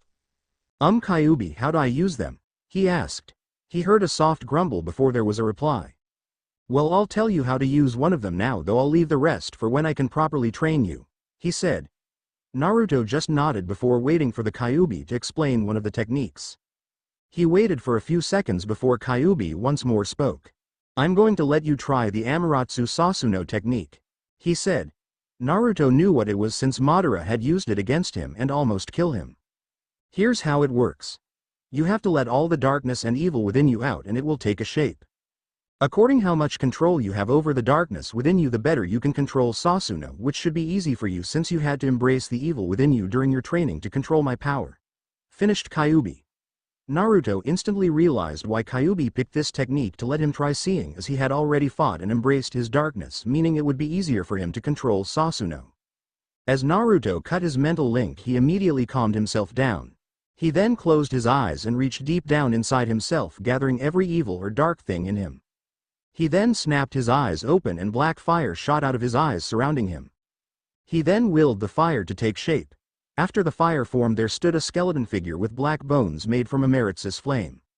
In the Sasuno's left arm was a crossbow, while he had a shield strapped to its back, and on its waist hung a sword surrounded by black flames. Sasuno was at least 50 feet tall with fire wrapped around his bones, making it look like skin. Where its eyes were supposed to be were two glowing yellow holes. The being looked down at the figure it was surrounding while Naruto looked up at Sasuno. He could see he had a good amount of control and that Sasuno was waiting on his orders. The first thing he did was send a mental message to it, and in response Sasuno raised his arm that was holding the crossbow and pointed it right where Naruto was looking, at Orochimaru, before firing. XXXXXX with Orochimaru had thought that he was going to let Manda 2 rip the boss Toad Gamabunta to shreds, but instead a fucking fox had appeared, and not just any fox but one that could control shadows. Thanks to his Sharingan he was able to see the fox's chakra, though it was a little foggy because of all the excess chakra released into the air from earlier. He watched as the fox rushed towards his snake and had a short battle, seeing as his snake couldn't see and the fox barely had a smell to follow, which was weird. After some time he watched as his snake was ripped to shreds and was being eaten by the fox. He could only curse at losing his best pet. He wandered around in the darkness for a while trying to find Naruto, and thanks to his Sharingan he could see the large blob of chakra that was Naruto. He could also see a few extra chakra signatures. He silently watched as Naruto's chakra separated, which meant that he used Shadow Clone Jutsu. He then watched as the Narutos started grabbing the other people and carrying them away. He waited a few minutes before Naruto's chakra reappeared. He then watched as the chakra seemed to calm down a bit before he felt something. He could sense something evil but didn't know what it was. Then he felt an extreme amount of heat and could tell that Naruto was doing something, though he didn't know what. He then felt an intense amount of heat coming his way and did the only thing he could think of. He used Sasuke's incredible speed to dodge whatever it was. He felt something hit the ground, followed by a large explosion that momentarily lit up some of the darkness. It was at that moment he realized that Naruto had summoned Sasuno. He couldn't push his Mangekyo anymore, seeing as he was already starting to lose chakra. Although Sasuke had the immortal Sharingan, which is gained by taking your brother's eyes, which he did, he still didn't have the chakra supply to keep it active for so long, unlike Madara, who had close to 100 years to build up his chakra and get used to continuous use of his Mangekyo.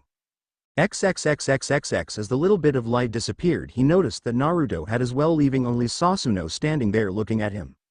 He instantly felt something pierce his shoulder and looked at it. There, stuck in his shoulder, was what felt like Naruto's katana, with him holding it. The only reason he knew this was that he could hear his slow, calm breaths.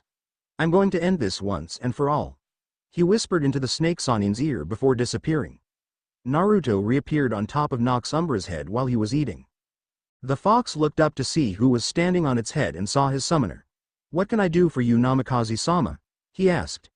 Naruto looked at the large snake carcass that wasn't even halfway eaten, showing how much meat was on the snake. Naruto heard the fox ask what he needed and instantly replied. I want you to go back home. You've been here long enough and have defeated the snake as I asked, and now it's time you returned home. You can take the snake there with you as well, he said, pointing to the giant snake.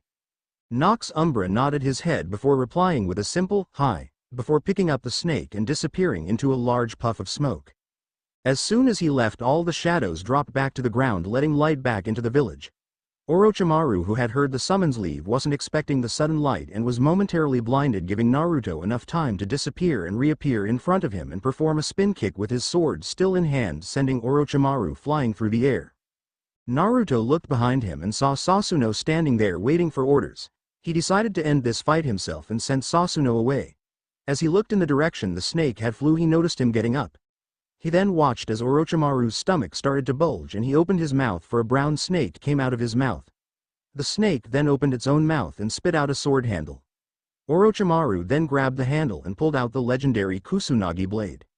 He then got into a Kenjutsu stance and prepared for a fight. Naruto knew that normally his sword wouldn't stand a chance, but since he got so smart he came up with an idea. Suddenly the sword in his hand started to glow a bit since he was covering it with chakra to protect it. He then mimicked the snake and got in a Kenjutsu stance. The two looked at each other before Orochimaru disappeared. He tried to get behind Naruto, but that failed since Naruto saw what he was going to do and countered it. As soon as Orochimaru appeared behind him, he used his superior speed to spin around and swing his blade. Orochimaru quickly jumped back but was left with a large gash on the left side of his face where the sword had caught him. As Orochimaru started thinking of what to do, Naruto disappeared this time, except Orochimaru couldn't keep up with him fully. He could see a blur with his Sharingan appear right in front of him. He then screamed as he now had a large gash on his chest. Naruto once more disappeared, except he didn't stop this time. Instead he kept slashing at Orochimaru until he was covered in blood and cuts. He then watched as two hands reached out of Orochimaru's mouth, stretching it open as a next body started to emerge.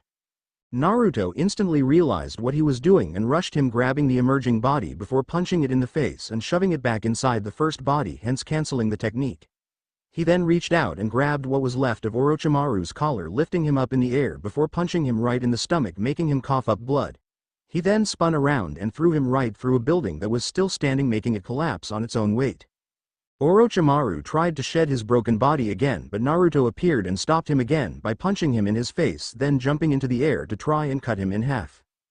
Orochimaru, seeing this, held up his blade, which he had managed to keep a hold on, and blocked the attack. As Naruto landed, the two of them looked into each other's eyes. Seeing this, Kyuubi let out a smirk, or at least what you could call a smirk, before he took control of Naruto's eyes. He then whispered one word in Naruto's mind, though only Naruto heard it. "Tsukiyomi," he whispered. Instantly Naruto's Mangekyo started spinning and Orochimaru felt something pull at his mind. When he opened his eyes, he found himself in a world that had no color and was only black and white except for a red moon in the sky. He also noticed that he was on a cross, and in front of him were two of the few things he feared, the Kyuubi no Yoko and a being he had seen once before in his life during his fight against his old sensei, the Shinigami. He then heard the Kyuubi's deep voice as it spoke. "For the next 36 hours me and the Shinigami here will torture you. While I eat away at your body, he'll eat away at your soul." He finished with an evil grin. The only thing Orochimaru felt after that was both his body and soul being ripped apart by the two beings in front of him. After a while he noticed the two step back before his body started repairing itself. He thought that he was safe until the next set of words left Kyuubi's mouth.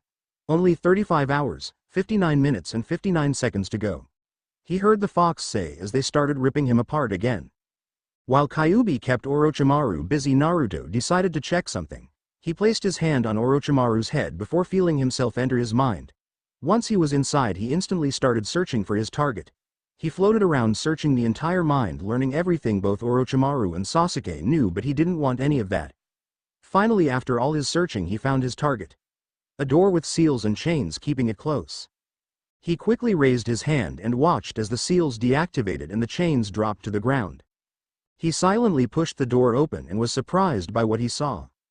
The room was a purple color with purple liquid draining down the walls and markings that looked like fire spread all across the walls, and they were pulsing with purple energy. Also on the walls were tons of seals that led to the middle of the room. There sat none other than Sasuke Uchiha, except he was chained to the ground and most of the bottom part of his body was missing, and slowly he could see more and more disappearing. Naruto quietly walked to the front of Sasuke and kneeled down. Sasuke had heard someone enter the room and walk in front of him. He was expecting it to be Orochimaru come to torment him, but who he saw was his best friend Naruto Uzumaki, and he had a look of sorrow on his face. Sasuke then watched as Naruto put his hand on his left shoulder and watched as his body disappearing slowed down a bit. He then looked into his eyes and was shocked out of his mind at what he saw. There in both of Naruto's eyes laid a Mangekyo Sharingan that he had never seen. Seeing Naruto there, he let out a sigh before speaking in a raspy voice. "What do you want, Dobi?" he asked. Naruto looked at him for a while longer before replying. "I came to help you get control over your body back. I know that you can do it." Sasuke looked at him before chuckling. "Why try and save me? It's already too late, and even if I wanted to, if you haven't realized, most of my mind is already gone," he said, referring to his chained body. Naruto looked at him with even more sorrow in his eyes. He got up and walked past Sasuke while the seals on the wall deactivated and the chains binding Sasuke dropped to the floor. Just because he appears to be winning doesn't mean he is. The only time he wins is when you let him win," said Naruto as he walked out the open door, leaving Sasuke to think about what he said. Naruto quickly exited Sasuke, Orochimaru's mind, and backed away from him. He then held out his hand as a spiraling sphere formed, creating one of his signature jutsus, the Rasengan. He pumped wind chakra into it next and watched as it got bigger and 4 blades of wind sprouted from it, giving it the shape of a shuriken. He was glad that he didn't need his clones to make this anymore. He now held in his hand his own original version of the Rasengan, the Fuden. Rasen Shuriken. Wind style. Spiraling Shuriken. He then watched as Orochimaru's eyes shot open, revealing that he had once again activated his Mangekyo. He knew that him and Sasuke's talk and all his wandering through his mind only took a few seconds, the same amount of time as the Tsukiyomi that Kyuubi had used. He watched as Orochimaru fell forward, showing that he had used his last amount of chakra to stop his technique from destroying his mind. He watched as Orochimaru started to dash away and got ready to follow until Orochimaru stopped. He then dropped to his knees and looked like he was straining with something.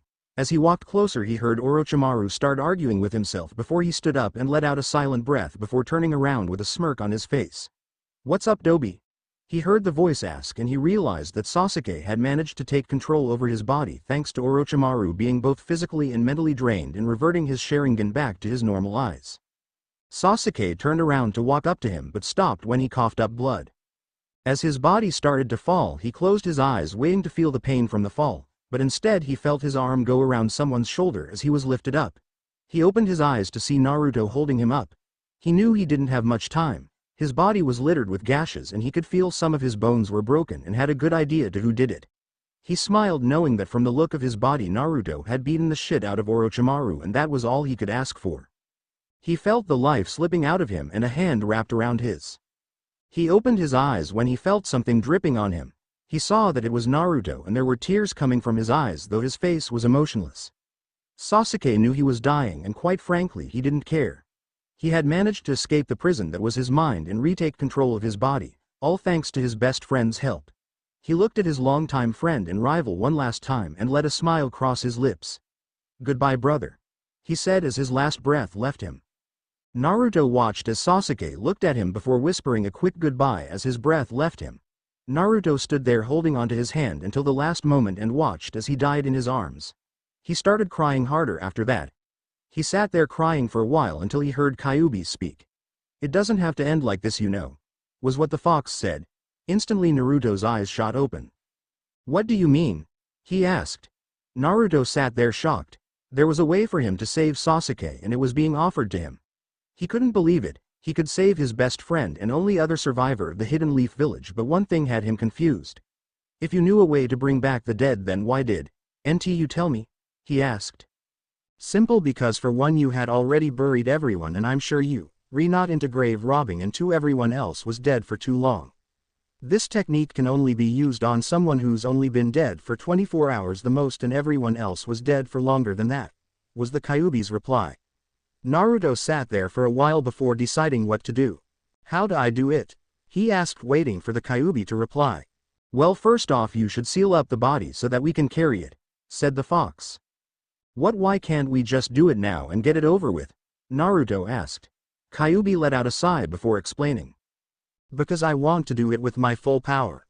I've never tried it with half of my power and it may not succeed, so I wanted to wait till I had all of my power before I did it so I could be sure it worked," replied the fox. Naruto nodded his head in understanding before sensing the Suna-nin coming towards him. He let out an exasperated sigh before sitting down to wait till they arrive. XXXXXX. The Suna-nin were outside the wall until they heard a large explosion. Soon afterwards they saw the shadows around the village drop back to the ground, allowing light to shine once more within the village. Quickly jumping through one of the holes in the wall, they watched as Naruto and Orochimaru fought, though it was more like a beatdown for Orochimaru. They watched as Naruto used incredible speed to beat the shit out of Orochimaru, knocking him around like a rag doll. They watched as Orochimaru was punched, kicked, slashed and even sent through a building.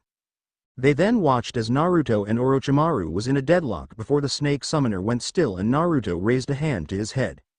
Then a couple seconds later they watched as Orochimaru fell to the ground and Naruto steps away from him, creates something that looked like a giant shuriken but was made completely of chakra and was letting out a screeching noise, but just as he was about to strike, Orochimaru moved.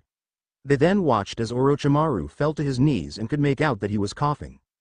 They then watched as Orochimaru stood back up before turning back around to face Naruto, and they saw that the two said something to one another. They then watched as Orochimaru fell forward, but before he could hit the ground Naruto dispersed his technique and ran to catch him. They then watched as the two once more had a conversation before Sasuke's body went limp. It was at this moment that they decided to go closer since the battle appeared to be over. XXXXXX. Finally reaching Naruto, they all noticed that he appeared to be thinking about something. They were about to say something before Naruto stood up. He looked at them before looking down at Sasuke's body. Naruto was aware that the Suna-nin had arrived but was thinking of a way to preserve Sasuke's body until he returned to revive him. He decided to put him in a block of ice so that no one could get to him. Bending down on one knee, he held his left hand out before whispering, "Hang on for a while longer," to his longtime friend. He then let Kyuubi help him to mix his water and wind to create ice as a coffin of ice formed around the Uchiha's body. The Suna-nin behind him gasped at what they were seeing. They had never seen anyone be able to ice elemental jutsus, so this was a big shocker.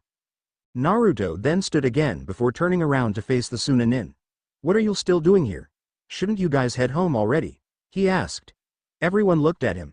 They knew that their mission was over, so they really didn't have any reason to still be here, but they wanted to know what Naruto would do and to see if he'd be willing to come back with them, seeing as how his village was destroyed. Temari, deciding to take the lead, decided to speak. "We just wanted to know what you were planning on doing now and to see if you were willing to come back with us. Gaara can allow you to stay in Suna if you want," she finished. Naruto liked the offer, but he knew that he couldn't stay in Suna. His home was Konoha and he couldn't go to another village. That would make him feel like he abandoned his own village, hence the reason he wanted Kyuubi to take him as far away as he could. He was happy that they would offer him a place to stay, but he had to decline. "Sorry, I can't go back with you. I'm glad that you would offer, but Konoha was my home and I can't just up and leave to go to another village. So thanks but no thanks," was his reply. The Suna-nin, or rather Temari and Kankuro, knew that might have been his answer. After all, he was never one to abandon anything, especially not Konoha. But since he wasn't coming back with them and they knew that he wouldn't go to any other village, that left them to wonder if he was going to stay in Konoha for the rest of his days or if he was just going to wander the lands. "So where will you be going? Will you stay here or are you going to just wander the elemental nations?" asked Temari before Naruto let out a chuckle, confusing them. He continued to chuckle for a while before he gave her an answer to her question.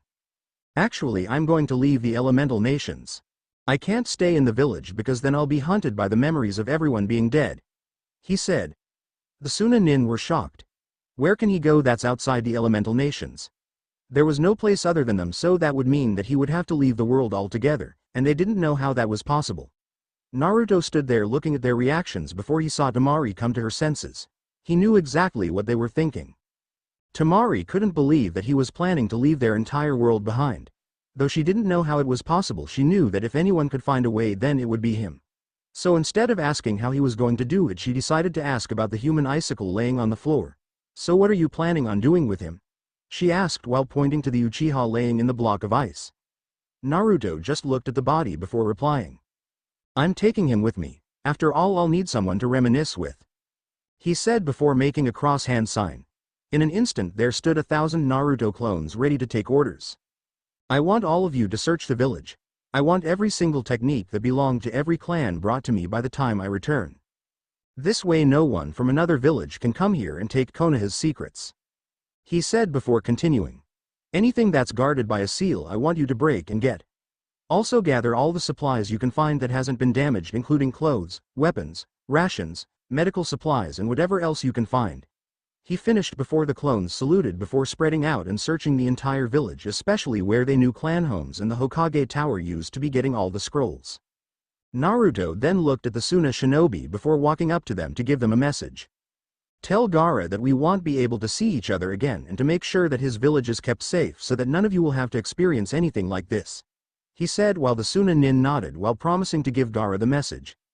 Naruto then turned around and started walking towards the Hokage mountain with the faces of all the previous and the last Hokages carved into it. Temari, seeing him leaving, decided to ask where he was going. Naruto-san, where are you going? She asked, adding the honorific to the boy who had earned her respect. Naruto smiled at the honorific before turning around to answer her.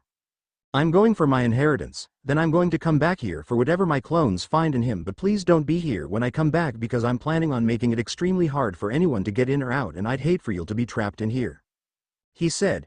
He then turned around and continued walking towards his destination while the Suna nin decided to take their leave from the now dead village. Before he could make it far, however, he heard a shout and turned around to see a scroll flying towards him. He looked to see that it was Kankuro who threw it and was waving. Naruto waved back before turning around and finishing his journey. Naruto walked until he came to the base of the mountain. Instead of rushing up or just walking up the side of the mountain, he decided to use the stairs. After a while he finally made it to the top of the mountain.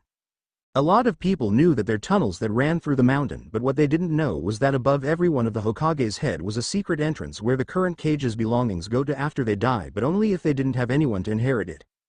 Naruto knew about these because Tsunade had shown him where it was, though she couldn't open it as only a blood relative could. Naruto walked to the top of his father, the fourth Hokage's head, before sitting down. He looked over the now barren village that was void of any life. He let out a sigh before once more saying a silent prayer for all of his fallen comrades. It was at that moment Kyuubi decided to speak. Hey, how come I didn't remember you being shown this or the fact that you were told where my power was? He asked. Simple, because I didn't feel like I was ready for the things my parents left for me, nor to completely control your full power, so when Tsunade Bachan told me about it I declined. I then told her to place a memory suppressing seal on me so that I won't remember it and you wouldn't know about it, since at the time I didn't trust you. So how is it that you remember it now? Asked the fox. Naruto thought about it for a second before a solution came to his head. I guess that when we fused the chakra output was enough to break the seal, thus returning my memory, was his reply. Kyuubi nodded his head before asking another question. So how do you get in? He asked. Simple, all I need is to reveal the seal, then place a bit of my blood onto it for it to know that I'm a relative, then I'll be let in. He said. Kyuubi nodded before an idea came to his head. Then shouldn't you be able to get into the first and second Hokage's chambers as well, since you're a blood relative to them both? Naruto was about to tell him no until he realized that what the fox said was true. The Uzumaki clan was a part of the Senju clan that left Konoha when it was founded, making the two clans cousins, so that would mean that he should be able to get into those as well. He quickly chose to get the contents that the two held as well, and also to try and get into the thirds, as to make sure that if anyone tried to break the seals and get in they wouldn't find anything, since he would have already moved them. So he once more created 3 clones and sent one to each of the previous cage's heads. Since he knew that Tsunade didn't have time to put anything in hers, he decided to check anyway and made another clone and sent it to Tsunade's chamber. Tsunade didn't know it, but she could have actually gone into the fourth's chamber, she just never tried. Naruto waited till all of his clones were in place before each of them placed their hands on the floor and pumped some chakra through them. Soon a seal appeared above each head. Naruto and his clones then slit their hands with their newly acquired claws and dropped some blood on the seals, except for the one on the third's head, seeing as he knew it wouldn't work. Instantly there was a rumbling noise before a hole appeared above 4 of the 5 heads with stairs leading down into them.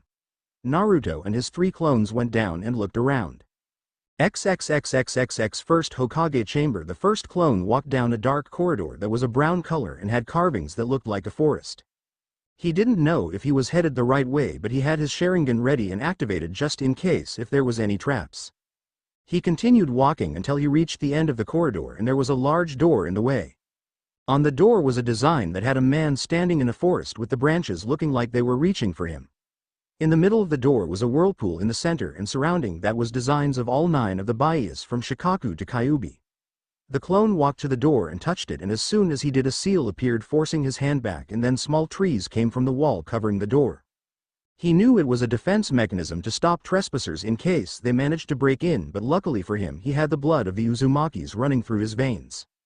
Walking up to the door, he used his nature manipulation to send the trees back into the wall. Then once more cutting his hands, since the first one he did had already healed, he placed his hand on the door and pumped chakra through it. Once more the seal appeared on the door, but instead of pushing him back it started to absorb the chakra and the blood. Soon afterwards the seal glowed a bright white color before disappearing with the door swinging open. The clone then walked into the room. Though it was completely dark, he could see a few torches lining the walls thanks to his night vision. He then walked to the closest torch and made a small flame appear on the tip of his finger like a lighter. He then used the flame to light the torch, but was surprised when all of the other torches were lighted at the same time, allowing light to enter the room. Looking around the room, he saw that it was extremely large open area with a large pedestal that had a scroll about the size of the forbidden scroll of sealing. He walked up to it and opened it up to see what was in. Were 2 seals at the front of the scroll, and the clone decided to see what was in one of them, so he pumped some chakra into the first seal. Instantly there was a puff of smoke as what appeared to be a letter dropped out. The clone reached down and read the letter before rolling it up, deciding that the original might want to read it himself. The clone then reached out and took the scroll, strapping it to his back, and turned around to walk out until something that was in the back of him caught his eyes, making him let out a gasp of surprise before running back down the corridor in order to get the original. XXXXXX Second Hokage Chamber. Same time. The second clone was also walking down a corridor that was a bluish color with designs that looked like water carved into the wall.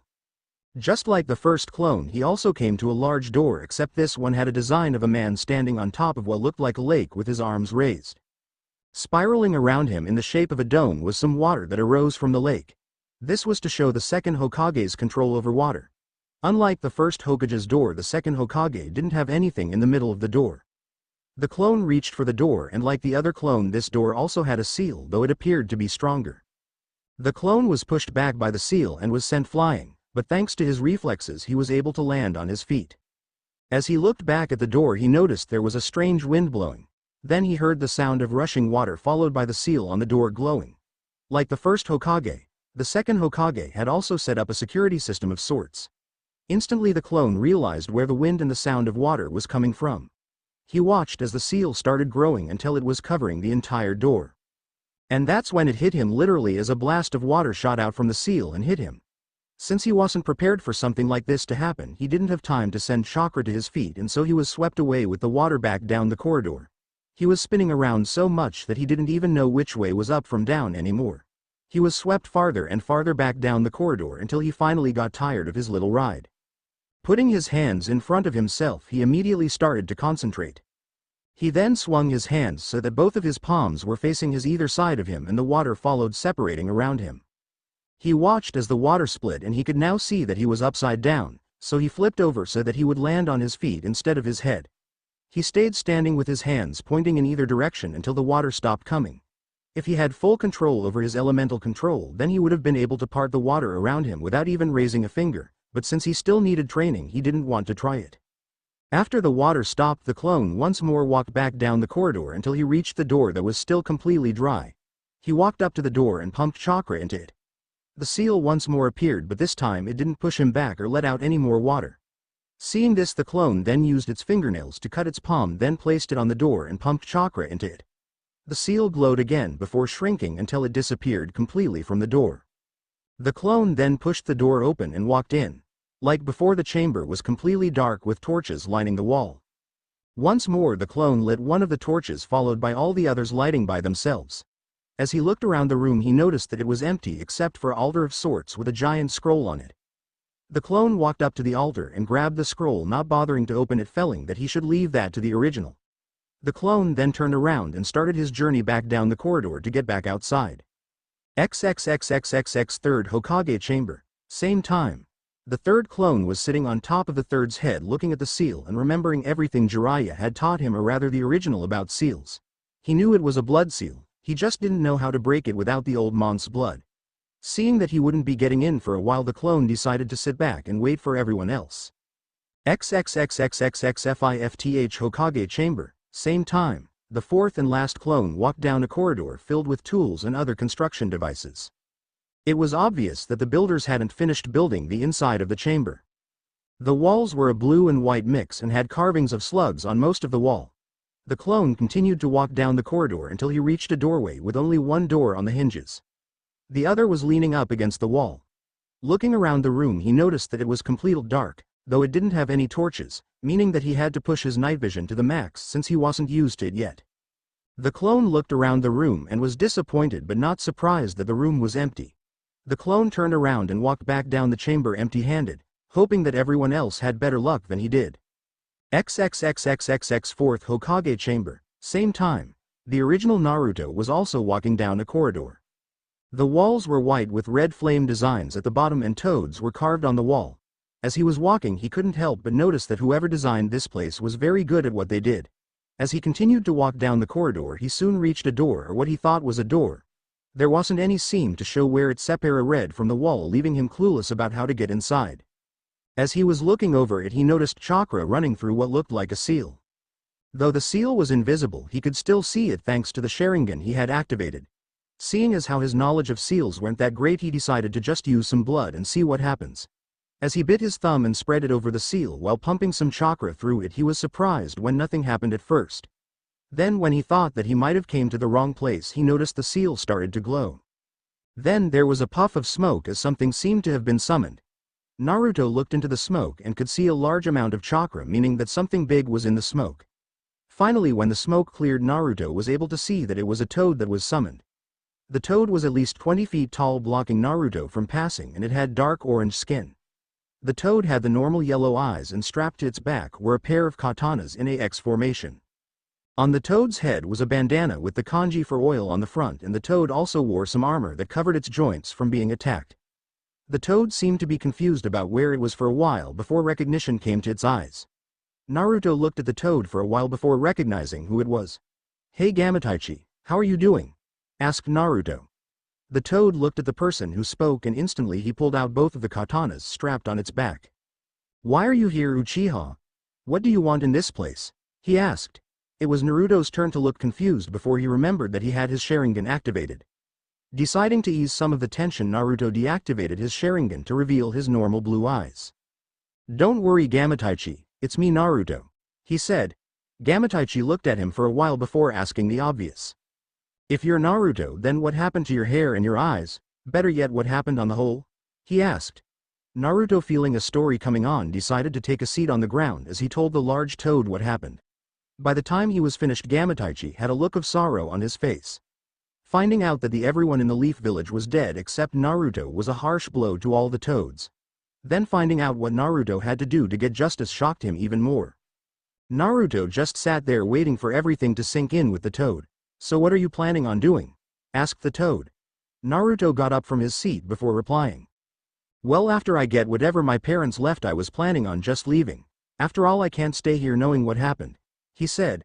The toad just nodded with his decision, knowing that if the boy stayed he might go insane from the memories.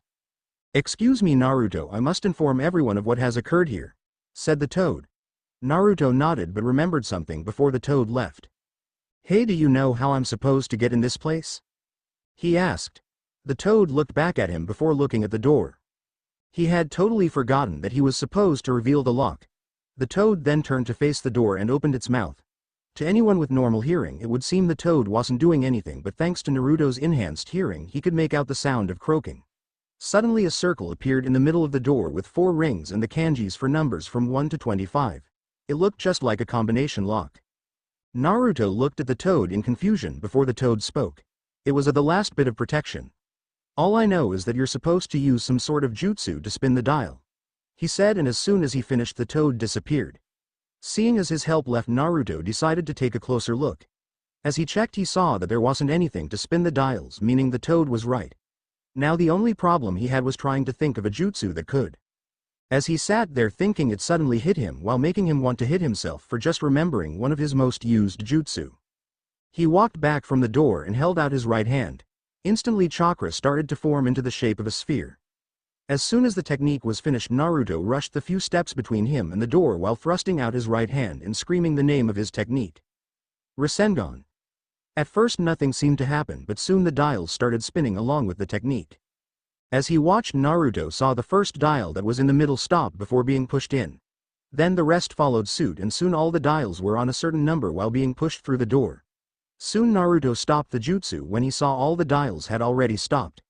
He looked around for a while to see what had happened, but when he saw nothing he began to think that he did it wrong. That there was the sound of locks turning and a line appeared going straight down the door. Naruto held his breath as the doors opened, allowing him entrance into the chamber. He quickly walked inside to see something he wasn't expecting. Inside the room was empty, but there was a large seal painted on the wall to the left of him. As he walked up to the seal, he noticed a short poem of sorts. In order to get what you require, an Uzumaki's blood this seal desires. Naruto understood exactly what it meant. In order to activate the seal, you had to have the blood of an Uzumaki, and since he was the only one left, he knew that no one else could activate this seal without his blood and chakra, since Uzumakis were known for having a special type of chakra. Naruto once more cut his hand open and spread his blood over the large seal while pumping out a bit of chakra. The room was suddenly filled with a white light, and when it died down, Naruto opened his eyes only to get one of the biggest shocks of his life. He wasn't in his father's chamber anymore. Instead, he was in a larger room that was completely filled with scrolls and very old-looking books. It looked like he was in a library of sorts. When he turned around to look behind him, he noticed a giant red swirl on the wall, but not just any swirl, but the Uzumaki clan crest. That led Naruto to one conclusion: he had used a summoning seal and had been transported to Whirlpool, the place his mother and the other Uzumaki lived. He then turned around and noticed a pedestal that had a large scroll on it. Naruto walked up to the pedestal and opened the scroll to see what was in it. As he opened it, he saw some writing and decided to read it. Dear whomever is reading this, I do not have time to explain fully, but our village is under attack. I and my people know that this will be the end for us, so we have decided to take all of our techniques and seals and place them in this vault that you are now standing in. All the scrolls and books are every technique and seal ever created by an Uzumaki, even our forbidden ones. Whoever you may be, you must have Uzumaki blood in you, otherwise the seals placed in the vault would have already killed you from you entered. So whomever you may be, you are now in control of everything your ancestors have ever achieved. You are the legacy of this clan, now may you help us to rise back to glory once more. Yours truly, Shinma Uzumaki. After reading the letter a second time, Naruto let a tear drop from his eyes. He wouldn't be able to help the Uzumaki rise back to glory, or at least not in the world he was living in now, but maybe he could wherever he went. Naruto rolled out the scroll some more only to see a seal. Deciding to see what was in it, he pumped some chakra into it since it was clear he didn't need to use any blood. Where Naruto was expecting something to come out of the seal, he was taken by surprise when similar seals appeared on all of the books and scrolls in the room. Then in a puff of smoke they all disappeared, leaving only 2 scrolls in the room. The one Naruto had just finished reading and another with the kanji for Namikaze on it. Naruto looked at the scroll in front of him only to see the seal had changed and now had the kanji for seal on itself. Figuring that all the scroll and books had been prepared to be sealed in the scroll to be moved, Naruto rolled the scroll back up. He then strapped the scroll onto his back and walked up to the final scroll in the room. Picking it up, Naruto opened it to see a complete row of seals, each one having something sealed within it. He kept going until he found what he was looking for. The seal he was looking at looked the same as the rest, but it was what was written below it that caught his interest. Kyuubi Chakra. Naruto unsealed it only for a red scroll to appear. Opening the scroll, Naruto looked at the most complicated set of seals he had ever seen in his life, and right in the center was a swirl pattern.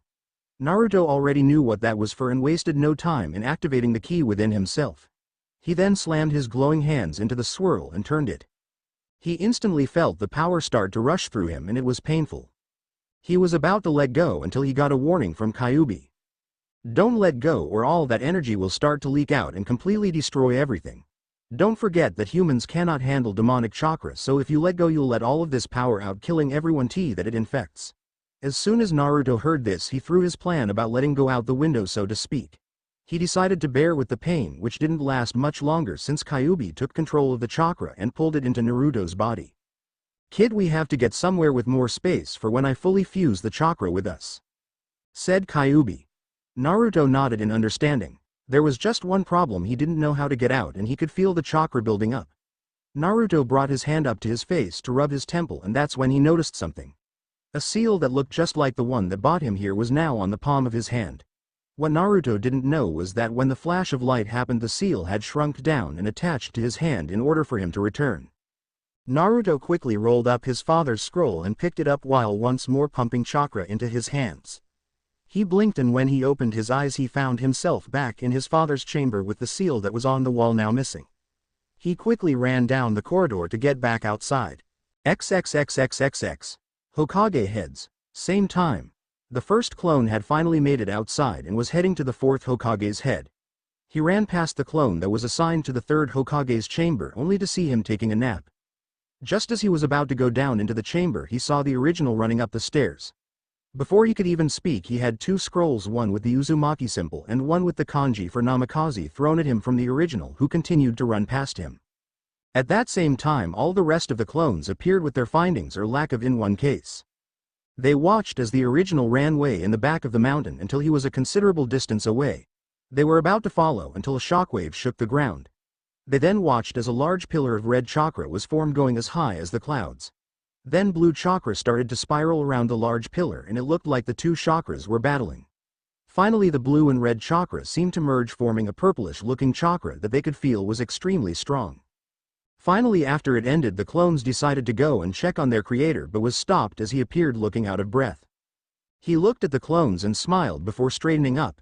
He then noticed that each of them seemed to have a large scroll with them, except for 3-2 being the one who went to the third and fifth Hokage chambers, and the last one who had the scrolls Naruto had tossed to it, including the first Hokage's scroll. "So it seems that we each found something useful," said Naruto to his clones. They nod except for two of them. The first clone remembered what he was doing before and decided to speak. "Sir, I think that I found something you might want to see," said Clone 1. Naruto nodded and followed the clone, but not before giving the rest of clones an order. "I want you guys to try and find a seal that can get us into the old mon's chamber, and while you're at it, find one large or strong enough to lock down the village," he said. "Also get everything from the other clones and seal them up together."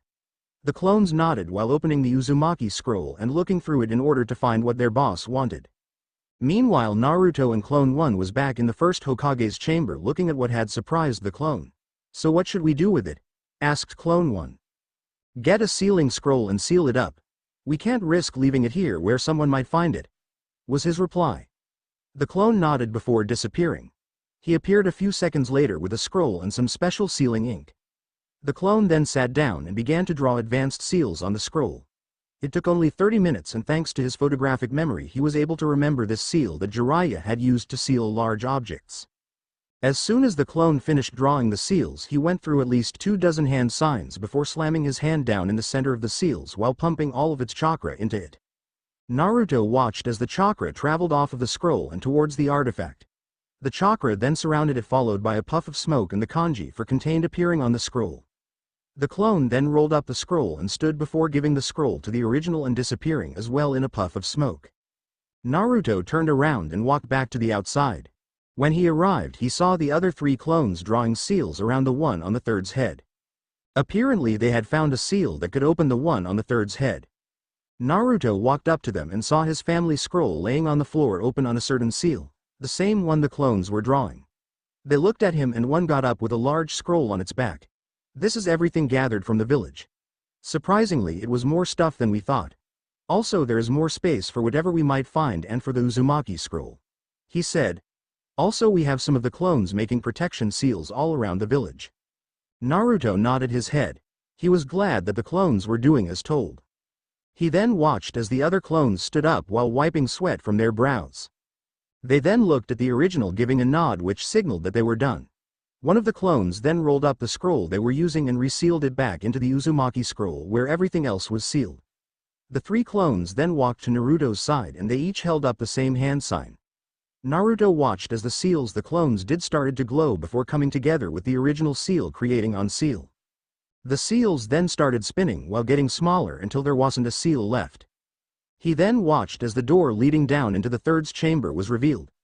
Naruto then walked down, leaving his clones outside to wait for him, but not before one of them gave him a small slip of paper with a seal on it. He again walked down a corridor that was a brownish color with carvings of monkeys and apes on the walls. Apparently whoever designed these chambers wanted it to be known which animals the previous Hokages used. Naruto once more walked until he reached a large door. He didn't even waste time in putting the seal he was given on the door. He watched as the seal he placed started to glow while making the other seal on the door appear. He then watched as there was a puff of smoke and out of it came a giant monkey. The monkey wore a pair of black pants with black sandals and a brown vest that was open. The monkey looked around before noticing the boy before him. "Who are you and how did you get in here?" asked the monkey. Naruto knew the monkey wanted an answer and so he gave him one. "My name is Naruto Uzumaki Namikaze and I have come to secure the belongings of the third Hokage," he said. "And why do you wish to do that?" asked the monkey. Naruto, not feeling in the mood to explain, walked up to the monkey and placed 2 fingers on his head. Before the monkey could ask what he was doing, he felt a lot of information enter his head. He now knew of everything that had happened. "Is this information true?" asked the monkey. He only got a nod of reply. The monkey looked at Naruto for a while longer before nodding its head. "Do not worry, Sarutobi's belongings are with me and my clan. We will keep it safe from anyone who tries to get it," said the monkey. Naruto could only nod. He only wanted to make sure the village's secrets were kept secret, and since the monkey's summons had Sarutobi's belongings, he knew it was safe. The monkey was preparing to leave before Naruto spoke. "May I get your name at least?" he asked. The monkey looked at him for a while before nodding. "I am Enma the Monkey King." And with that he disappeared in a puff of smoke. Naruto turned around and rushed back down the corridor. He reached back outside in a matter of seconds and stopped in front of the clones who were waiting for him. He looked to see the clone giving him the scroll. "Everything's packed from all the other clones and the seals around the village are ready. The rest are just waiting for your command to activate them." Naruto nodded his head and walked to the edge of the mountain, looking over the once peaceful village. "Bring me Sasuke. It's time I finish this so I can leave," he said. One of the clones nodded and disappeared, reappearing a few minutes with the Uchiha still in a block of ice. Naruto then concentrated and entered his mindscape. XXXXXX Naruto's mindscape. Naruto appeared once more in the sewer that was his mind. He walked down the corridor until he reached where the Kyuubi was. It appeared that even though they had fused, Kyuubi was still behind bars, but he was back to the size Naruto remembered him being. "So how do you feel having all of your power back?" he asked with a smirk. Kyuubi just gave him an evil smile before replying. "I haven't felt this good in 15 years, he said. Naruto chuckled for a while before getting serious. Kyuubi caught on quick and knew what he wanted. "I will need control of your body for me to do this," said the fox. Naruto just nodded. Just as Kyuubi was about to take control, Naruto asked him one last thing. "So what's the catch for this technique?" he asked. Of course, something that can bring back the dead had to have a catch. Kyuubi thought about it for a while before replying. "Nothing much, you just have to give him your mortality, or in other words your life," he said. Naruto looked shocked. If he gave up his life, then he would bring Sasuke back, but he would be dead. He then noticed something. No matter what, the seal still connected him and the Kyuubi, meaning that if he died, then the fox would be right behind him on their way to the afterlife. Seeing this, he decided to ask a question. "What do you have planned? I'm sure you know what happens if I die and you don't want to die, so what are you planning?" he asked. The Kyuubi chuckled before answering. "You're right. I have no wish to die, and that's why I'm doing this. You see, as you channel your life force into the Uchiha, I'll channel some of mine into you, bringing your friend back to life and turning you immortal. It's a win-win situation." Naruto thought about it before coming to his decision. "Fine, do it. I hope this works," he said. Kyuubi just nodded and went to leave, but before he did, Naruto gave him a final request. "When you bring him back, I want you to seal him in a scroll. Put him in a state of animation so that he won't age or die." Kyuubi was surprised by the request. "I would have thought that you would want to talk to him as soon as possible. Why are you sealing him up?" asked the fox. "Simple, Orochimaru's jutsu makes it so that he has to change bodies every 3 years or he'll die. So I'm sealing him up for that long so that Orochimaru will die and Sasuke will no longer have to worry about him taking over." Kyuubi thought about it and found that the boy was right. Nodding his head, Kyuubi then disappeared, leaving Naruto the only one within the mindscape. Back in the real world, Kyuubi, controlling Naruto's body, got up from his kneeling position and walked up to the Uchiha popsicle. With a wave of his hand, the ice melted, leaving Sasuke laying in a pool of water. He then flashed through at least 50 hand seals before saying the name of his technique. Mizoku Auto. Damashi Uekairu, Demonic Art. Soul Transplant Jutsu. Naruto's body instantly went stiff as his hands dropped to his sides and his head drooped a bit, making it look like he had lost consciousness. Then his body started to glow a bluish color and something resembling slime came out of his mouth, nose, ears and eyes. The sludge then took form, making it look sort of human-like. The sludge then dived down and started entering Sasuke's body. Just as soon as it started, it was over. Sasuke's body then started to glow along with Naruto's once more, except while Sasuke was blue, Naruto was red. As soon as all of Naruto's mortality had entered Sasuke, he began to breathe at a slow, even pace. Kyuubi then held out his hand with chakra surrounding it and healed all of Sasuke's wounds. Kyuubi then started going through hand signs again to finish one of Naruto's last requests. Pulling out a blank scroll, Kyuubi went through a few more hand signs before activating his technique. Fuinjutsu. Kuda anime, sealing jutsu. Suspended animation. Instantly seals started appearing on the scroll until it was practically covered in them. Then the seals started glowing along with the body of Sasuke before a dark void of sorts appeared and pulled him in. Seeing that everything was going fine for now, Kyuubi sealed the scroll with Sasuke in it back into the larger Uzumaki scroll and strapped it to his back. Getting ready to finish the last part of his promise, Kyuubi went through about 70 more hand signs before calling his technique name. Supeizu Jiken Ryoku Fuinjutsu, Space-Time Travel Sealing Jutsu. Instantly a large seal started to form in midair right in front of the Naruto. Kyuubi kept pumping more and more chakra into the technique in order to make it stronger and more stable. As soon as he pumped the required amount of chakra into the seal, it started to warp and spin. Soon the seal was nothing more than a spinning vortex with a lot of colors running through it. Kyuubi looked at the clones that still remained and nodded. They caught on and dispelled themselves, giving the signal to the other clones to activate the protection seals that had been placed around the village. Kyuubi, however, didn't wait to see if the seals worked or not and decided to just walk through the spinning vortex. As soon as he walked through it, he felt the ground disappear from beneath his feet and everything around him was spinning. Just as quickly as it had started, the spinning sensation ended, but Kyuubi still didn't feel any ground. Wondering where he was, he decided to open his eyes, which he had closed when he walked into the portal. As he opened his eyes, he came to realize three things. 1. They were nowhere near the elemental countries if all the tall building and other structures he could see were an indication. And 2. He was at least 200 feet in the air, hence the reason he could see the buildings so clearly, and the third and final thing being that he couldn't move any of part of Naruto's body except for his head, meaning that he couldn't land properly. Quickly he did the only thing he could to make sure nothing got damaged, though the chances of that happening were close to zero. The Kyuubi then summoned some more chakra and surrounded himself in a ball of chakra that was a dark purple color. As soon as the ball of chakra hit the ground, there was an explosion from the force and height it had fell from, and hidden within it was the body of Naruto. Kyuubi decided to wait until Naruto's body responded again, and so went back into the mindscape to start training Naruto in how to use his telekinetic abilities, since he didn't have anything else to do. The Kyuubi entered Naruto's mindscape to find him sitting by where the cage door used to be, looking at seemingly nothing. Naruto didn't even seem to register Kyuubi's appearance. "What's the matter, kid?" asked the Kyuubi. Naruto finally seemed to realize he was there before he spoke. "I just can't believe what's happened in the past 24 hours. I mean, just 2 weeks ago I was walking through the streets of Konoha. I had finally gotten a girlfriend, and I might have even become Hokage in a few months. I mean, I was considered a hero throughout the elemental countries for stopping the war." Kyuubi was getting tired of Naruto's ranting and decided to voice it. "Be quiet. I know you are sad about what has happened, but there's nothing we can do to change it. But what we can do is become stronger, so that hopefully this will never happen again," he said. Upon hearing this, Naruto got a look of determination in his eyes. "You're right, by whining nothing will get done. I have to train, so that something like this will never happen again," he said as he looked at the giant fox in front of him. "So, what will we be training in first, Kyuubi-sensei?" he asked. Kyuubi could do nothing but smile. He had never been called sensei before, but he liked it. "Well, by both of us fusing together, you have gained a few new skills. So the first thing we'll begin to work on is your telekinetic abilities until we can move your body again," said the giant fox. Naruto nodded his head in acceptance. "So how'd I begin?" he asked. "Well, first I need you to meditate.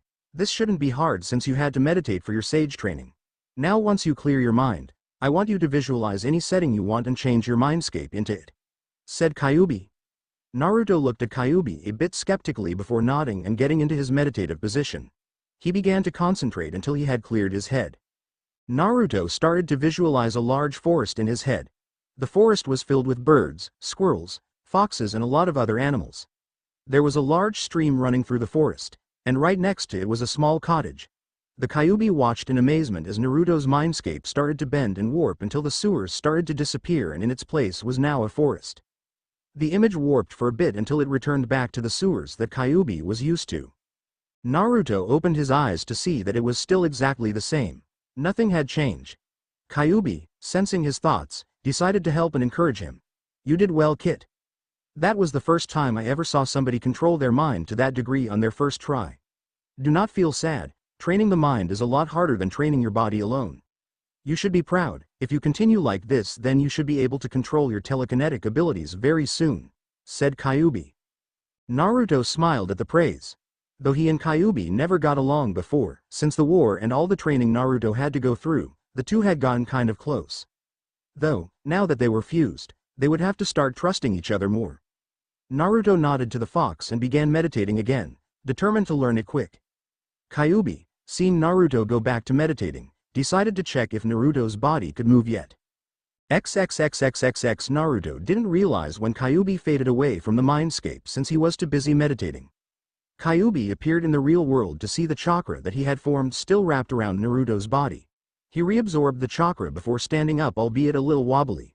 He looked around and saw that he was in the forest that he had seen from in the sky. Kyuubi decided to find someplace to stay since, by the size of the crater he was in, their fall had caused a large explosion. And he could sense people coming, though he knew that he could take them on with ease. The Kyuubi turned around and disappeared in a blur of speed.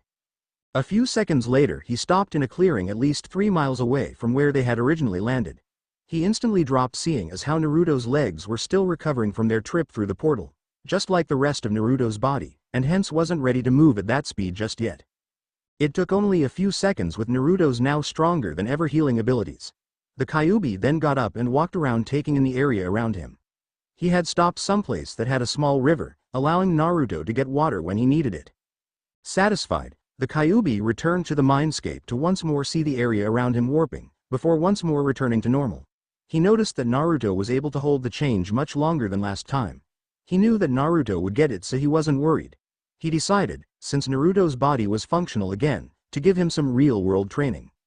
"Kid, give that a rest for a while. I need you to take control of your body. I'm going to start giving you some training," he said. Naruto sighed before getting up and disappearing from the mindscape. As he appeared in the real world, he was surprised to see that there was no sign of where they landed. Before he could think too hard on it, Kyuubi spoke. "Don't worry, kid, I moved us here so that we wouldn't get found," said the fox. Naruto nodded before he got a shocked look on his face. "Does this mean that you can take control anytime you want?" he asked the fox. Kyuubi chuckled before giving a reply. "No, the only times that I can take control is when you let me or when you're in the mindscape, and even then you can stop me if you wanted to, since this is your body and your mind is stronger than mine." Naruto let out a sigh of relief before he got serious. "So what are we going to be doing?" he asked. Kyuubi thought about it before coming up with an idea. "Well, first I need you to make 100,000 clones and separate them into 9 groups of 11,111 each." Naruto nodded and made the requested amount of clones. He was surprised because even though he made so much clones, he didn't even feel tired. He waited for the rest of Kyuubi's instructions. Kyuubi, seeing the required amount of clones, told Naruto what to do next. "Good, now I want 1 group each to work on the following: earth, fire, wind, water and lightning manipulation, sage mode training, your telekinetic abilities, your Sharingan, and finally I want 1 group to learn and memorize each of those scrolls." Naruto nodded and gave each group their required tasks. "So what do you want me to do?" asked Naruto. "You need to get used to your body's new abilities, so I want you to make about 100 more clones to do various exercises. Then I want you to create another 1,000 to work on those seal-less jutsu," said Kyuubi. Naruto nodded and got to work doing as instructed. XXXXXX 5 months later. It had been 5 months since Naruto came to this strange new world. During this time, Naruto had never once left the forest. Instead, he spent his time training, learning new things and perfecting things that he already knew. He had already mastered the main elements and learned and memorized everything from the scrolls he had bought with him. He was now going on to the next level of his training. "You always seem to surprise me. You finished this part of your training in less than half the time I thought it would take," said the Kyuubi with what could be considered a look of pride on his face before getting serious. "Since you have finished this part of the training, I'll let you begin the second part." Let's get started then, replied Naruto in an emotionless voice. Naruto had learned that in order to control the elements, you had to be able to control your emotions. If you didn't, then things could get very dangerous. So whenever he trained he would become emotionless. Especially now that he was going to be learning to control the sub-elements. What do you want me to do? He asked. Well, first I need you to create the same amount of clones you did for the first part of the training. Then I want you to separate them into 8 groups of 12,500 each. I want each group to take either wood, shadow, sand, lava, metal, ice, light and dust elements. Remember however that dust, light and darkness are the 3 hardest to learn, said Kyuubi. Naruto just nodded and got to work with his clones. XXXXXX 7 months later. Kyuubi was totally surprised. Not only had Naruto completed his training, but he had done it in little over a year, which in and of itself was a surprise. Kyuubi would never say it, but he was completely proud of how far Naruto had come in such a short period of time. He was just letting Naruto finish one more test before he decided if he was ready to leave the forest or not, though even if he decided he knew Naruto could leave anyway if he wanted to. XXXXXX somewhere in the forest everything was peaceful. The birds were singing, a nice breeze was blowing and all the animals were wandering about without a care in the world. Suddenly a few blurs went by within the trees so quick that you would think that they weren't there at all. Within the forest, 18 figures landed within a clearing. Now anybody passing would be surprised at what they saw. Every one of the figures looked exactly the same. They were a teenage boy with blonde and red hair that was tied in a ponytail at the back. The boys wore all black shirt pants and sandals. There were 17 of the boys in a circle surrounding one in the middle. There, however, were a few differences between them. For instance, each of them had the kanji for a different element on their backs and 2 of them had different eyes from the rest. One was red with a weird design in it and the other had yellow eyes with horizontal pupils. The one in the middle was different because he didn't have any kanji or different color eyes. The clones all stood staring at the original. This was Kyuubi's final test. Each of the clones were allowed to use one of the skills Naruto had learned against him in order to see how well he was with them. The clones all tensed as they got ready for battle, while the original stood there emotionless. The clone for fire decided to strike first, swinging his fist and letting out a 20-foot wave of fire. The clone for wind instantly capitalized on this by appearing in front of fire. The clones will be named by their skills from now on. And blowing out a large gust of wind that not only increased the fire but made it go faster. Naruto just stood there as the fire consumed him. The clones knew not to let their guards down, and were proven correct as the flames turned into a giant dragon before flying at lightning. The clone was about to move until a large dome of earth rose up around him and protected him from the attack. When it was over, the dome fell and the rest of clones appeared next to him. He nodded to Earth for the help. This time they decided to attack together. Wood attacked first this time, sending spears of wood at Naruto, which he dodged, before jumping over the electric waves sent by water and lightning. He knew that if he let this go on for too long then he would be dead, so he started his attack. First he used his telekinetic abilities to take control of magma and make him shoot a large jet of lava at water, which he didn't dodge since he wasn't expecting it. That took care of one of them, and only left 16. He decided to get up close and personal with Earth and activated his Sage mode. The two dashed each other and entered a fierce taijutsu battle. Left kick, right hook, uppercut. All of these attacks were being thrown back and forth between the two. Naruto had a larger advantage, however, as Sage mode increased his natural strength. He waited until Earth threw a right jab before grabbing his arm and twisting it behind him. He then held out his arm before red chakra came out and formed a kunai. He stabbed the kunai into the clone's neck and watched as it poofed away, leaving only 15. All the clones were wary now.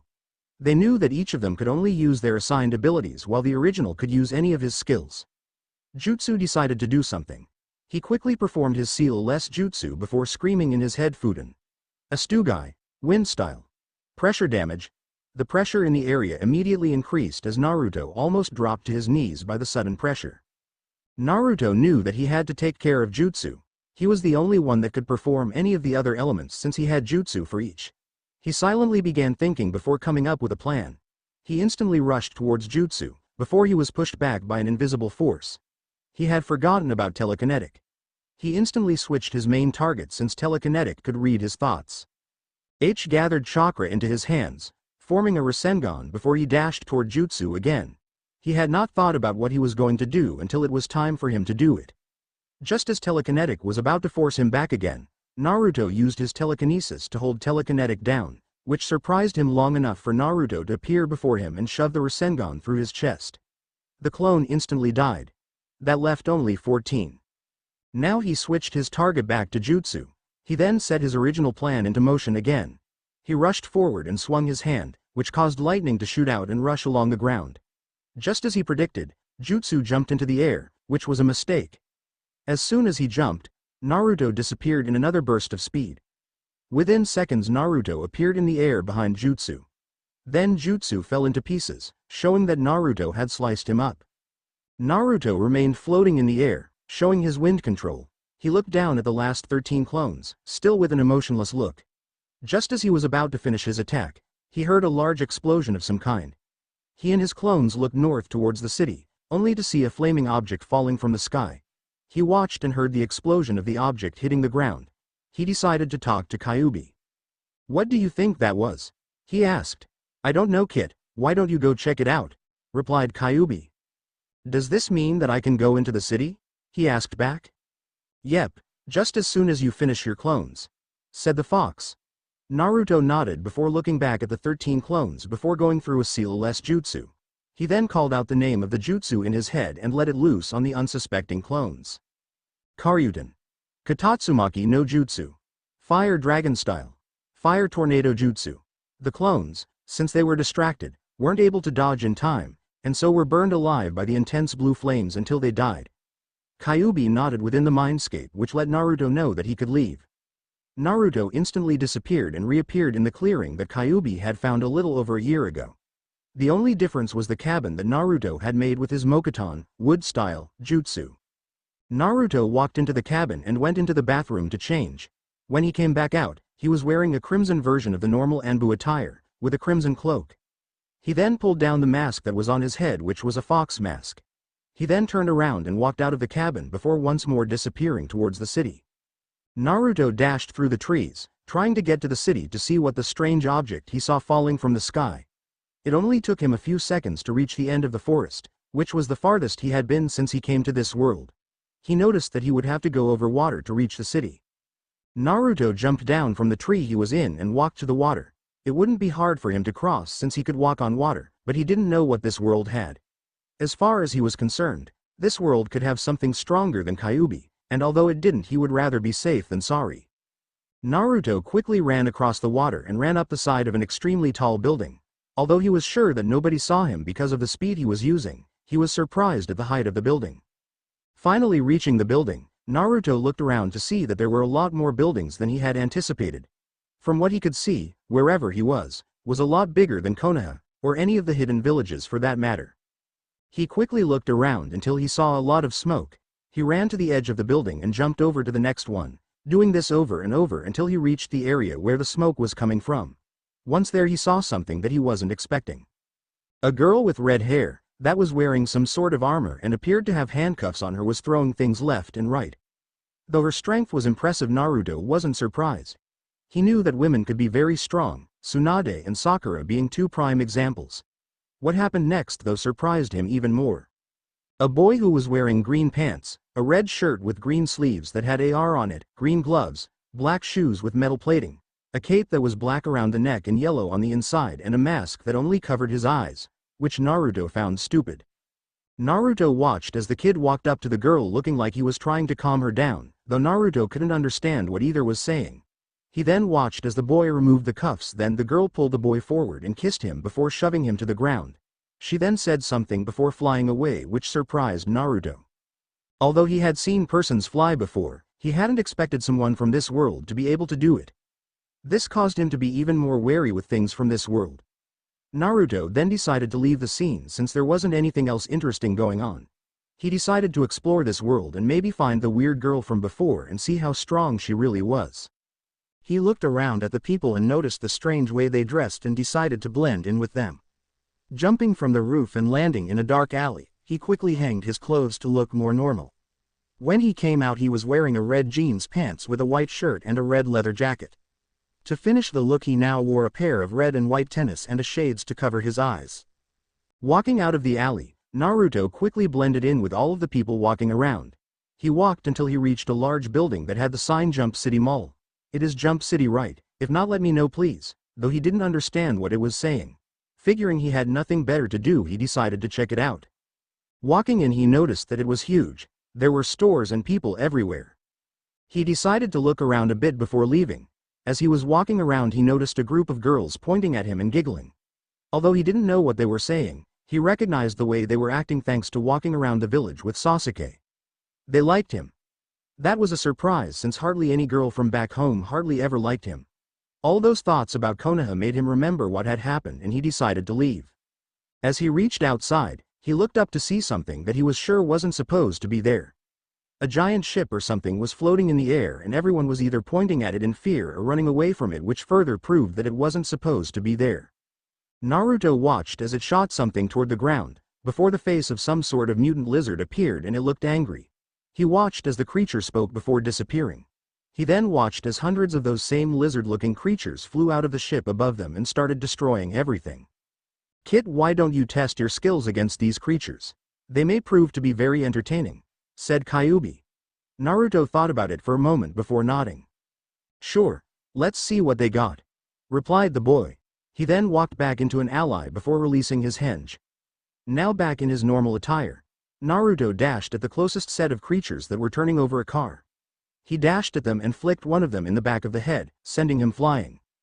The others, seeing their comrade get sent flying, looked at Naruto. They looked at each other before flying toward him, intending to end his life.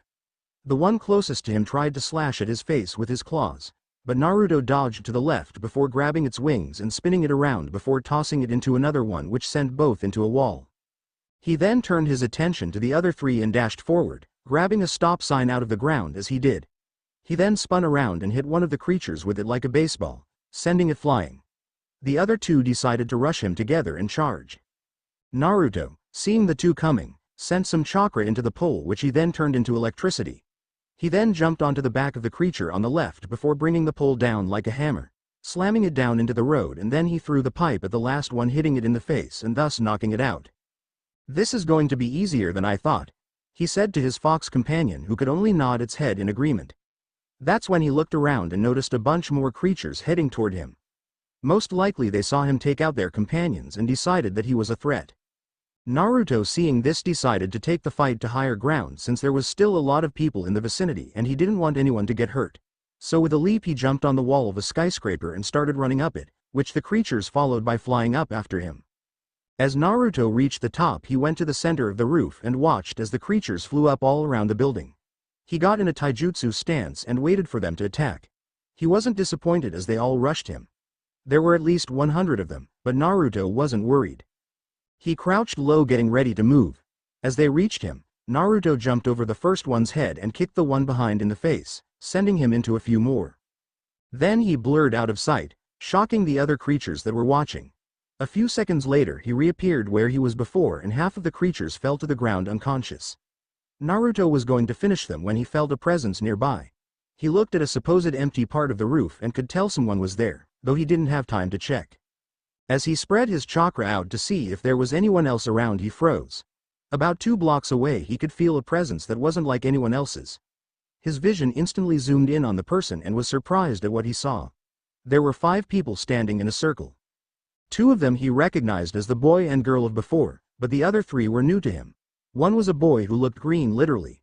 He was wearing a purple and blue jumpsuit along with a matching color mask that looked retarded. Next was a dark-colored person wearing a pair of tennis, a black sweatpants and a gray jacket. Naruto could sense that something was off about him, but couldn't tell what. The last person, however, was who had caught Naruto's attention. She wore a black leotard suit, with a yellow belt-looking thing and blue boots. She also wore a dark blue cloak with a hood that shadowed her face, though Naruto could see it clearly. It wasn't her looks, however, that Naruto noticed about her, but a certain feeling. He could sense something demonic about her, though he could tell that she wasn't a demon.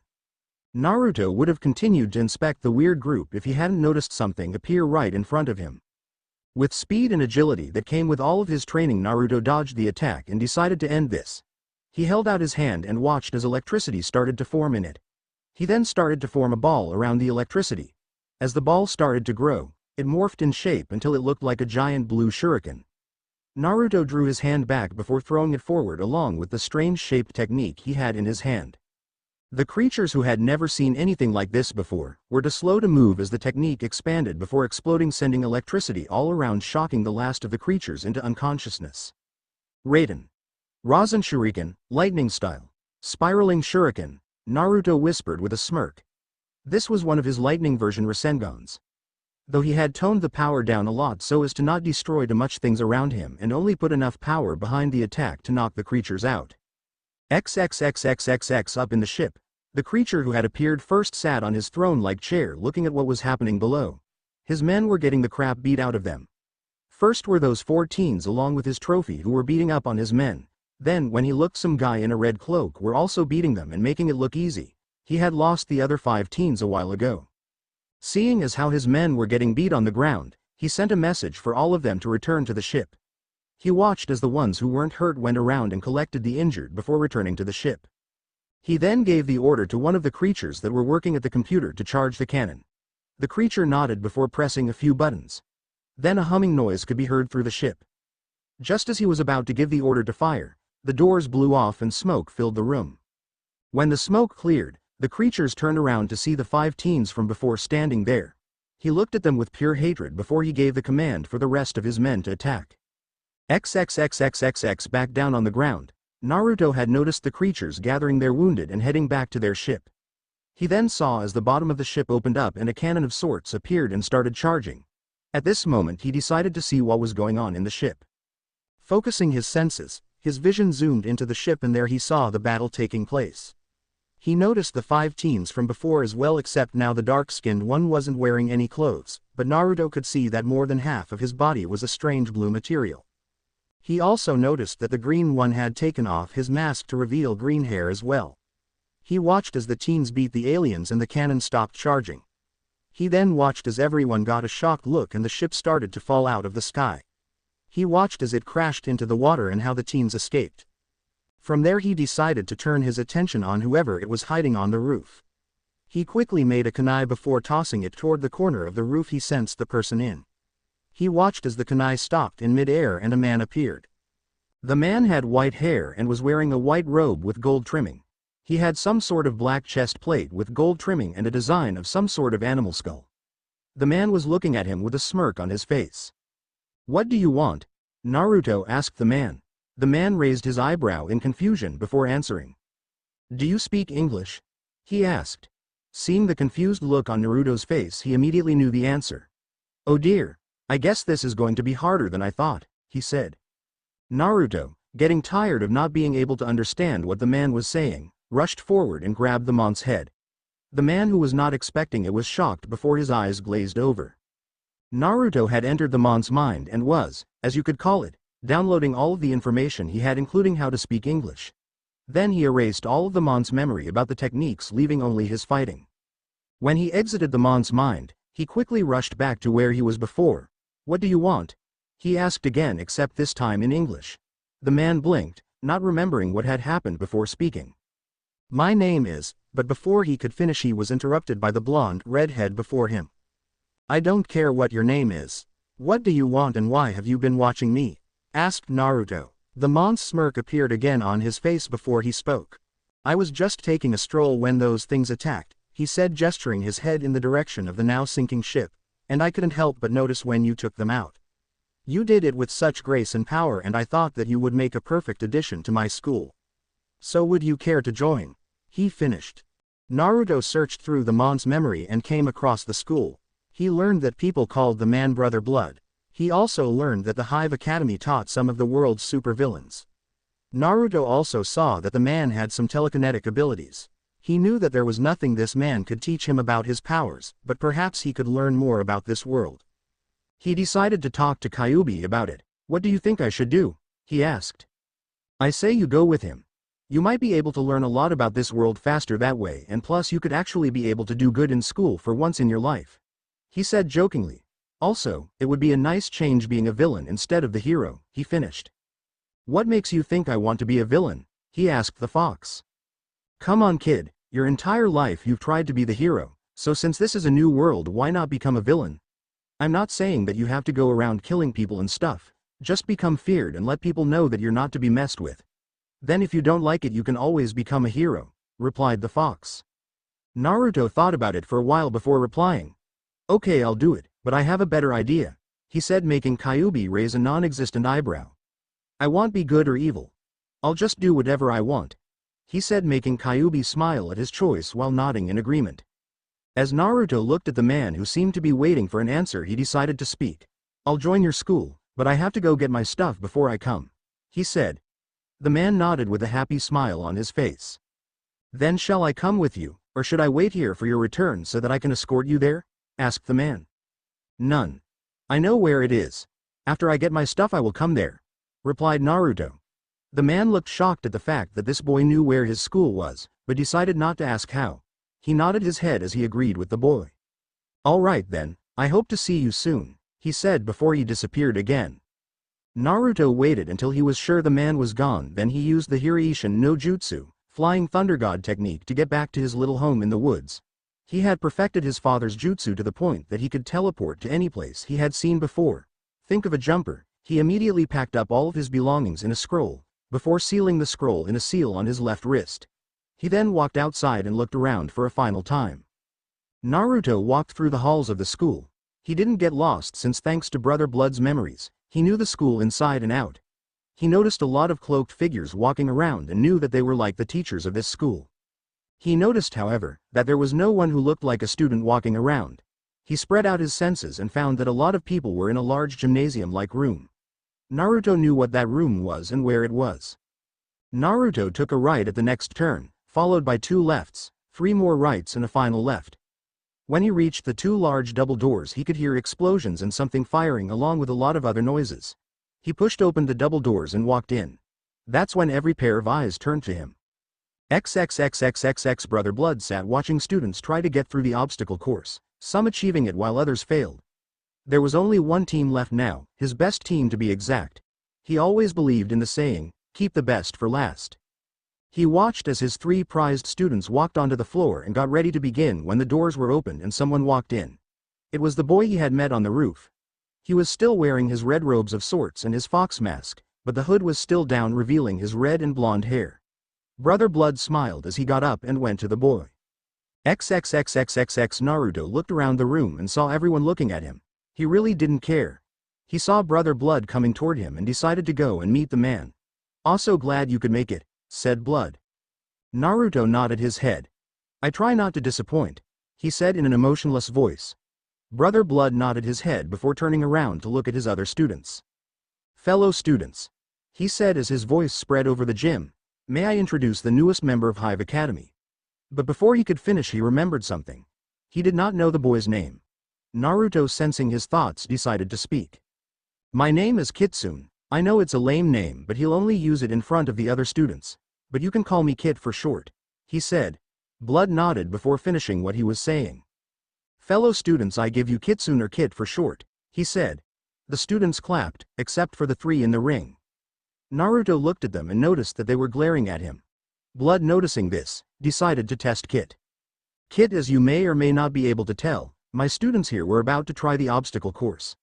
I want you to join them, he said, making the 3 in on the floor frown even more.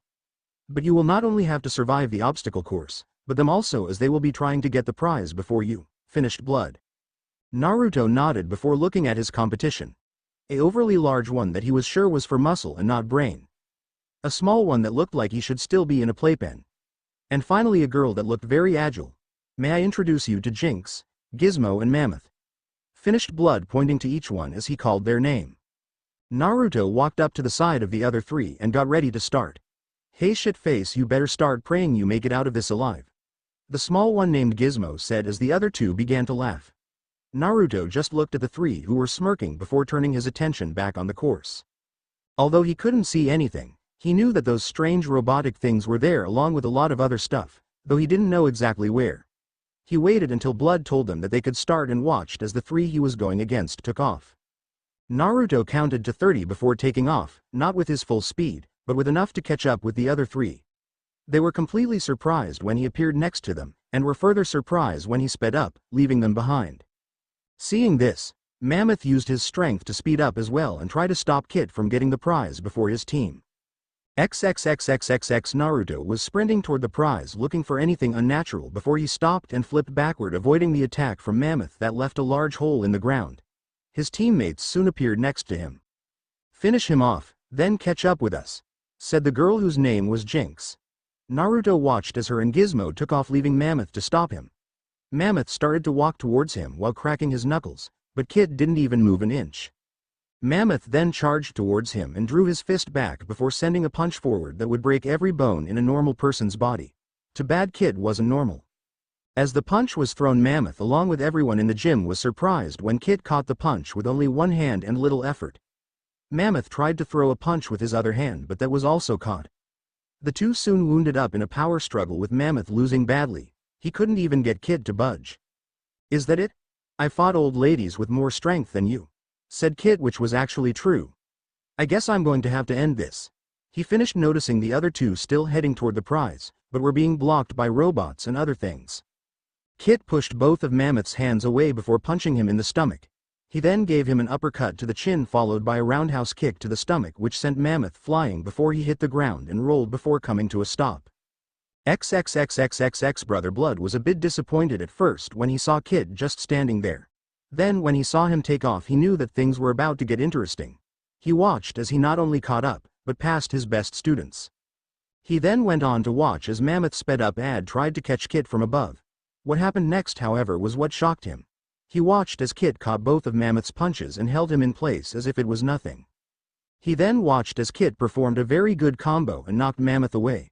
Now Mammoth might not have been known as the smartest student in Hive, but he was known as one of the strongest. And for this new guy to take him out like it was nothing, well, let's just say that Blood felt like a kid in a candy store that was told to get whatever he wanted.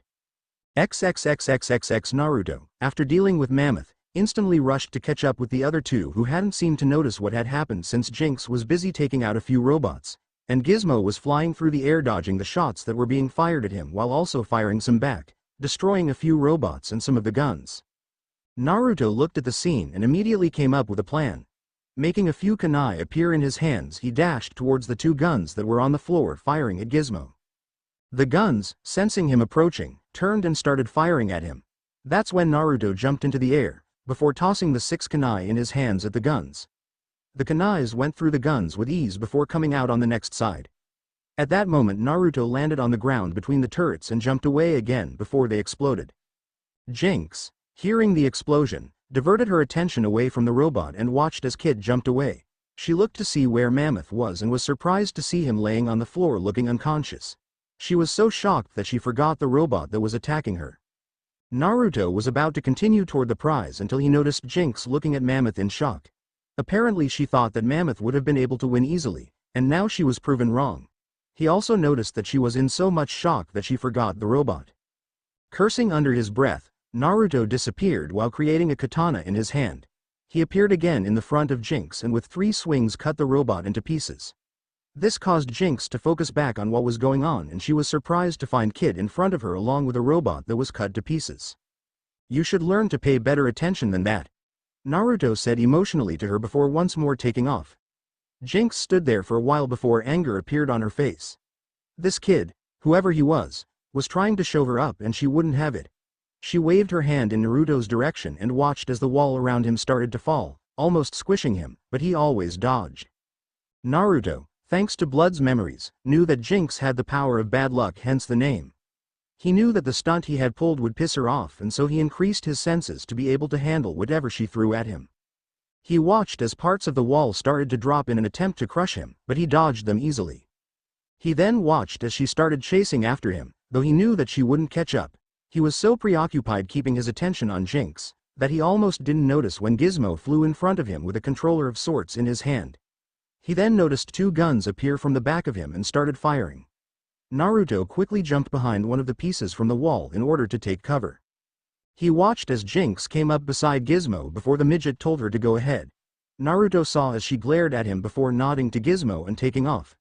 Naruto, who didn't feel like losing, decided to get rid of the midget. He dashed out from behind his cover, and with perfect swordsmanship started to deflect the shots in opposite directions, which surprised Gizmo. Gizmo soon decided to get to safety by flying up when he saw Kid was getting close to him.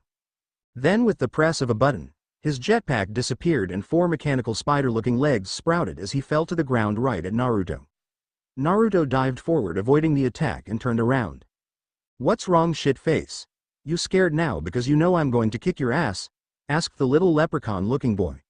Naruto just stood there and waited for the attack he knew was to come. He didn't have to wait long as Gizmo started sending fast jabs toward him with his mechanical arms, which he either blocked or dodged effortlessly. Gizmo seeing this sped up his attacks. Naruto turned his head and noticed that Jinx was almost to the goal, meaning that he had to finish this. When Gizmo sent another jab, he grabbed the leg before karate chopping it, thus separating the leg. He then used the leg like a sword to chop off the next leg that was coming at him. He then disappeared in a burst of speed before appearing behind Gizmo, and the last 2 legs were sliced off, leaving the midget with none. As Gizmo was falling, Naruto jumped up and appeared behind him. Gizmo was completely shocked that he was taken out so easily. Before he could do anything, however, Naruto chopped him on the back of the neck, thus knocking him out as well. 2 down, 1 to go, thought Naruto as he rushed behind Jinx. Jinx was almost to the finish now. She had to take care of some of the traps, but now it was a clear run to the finish line.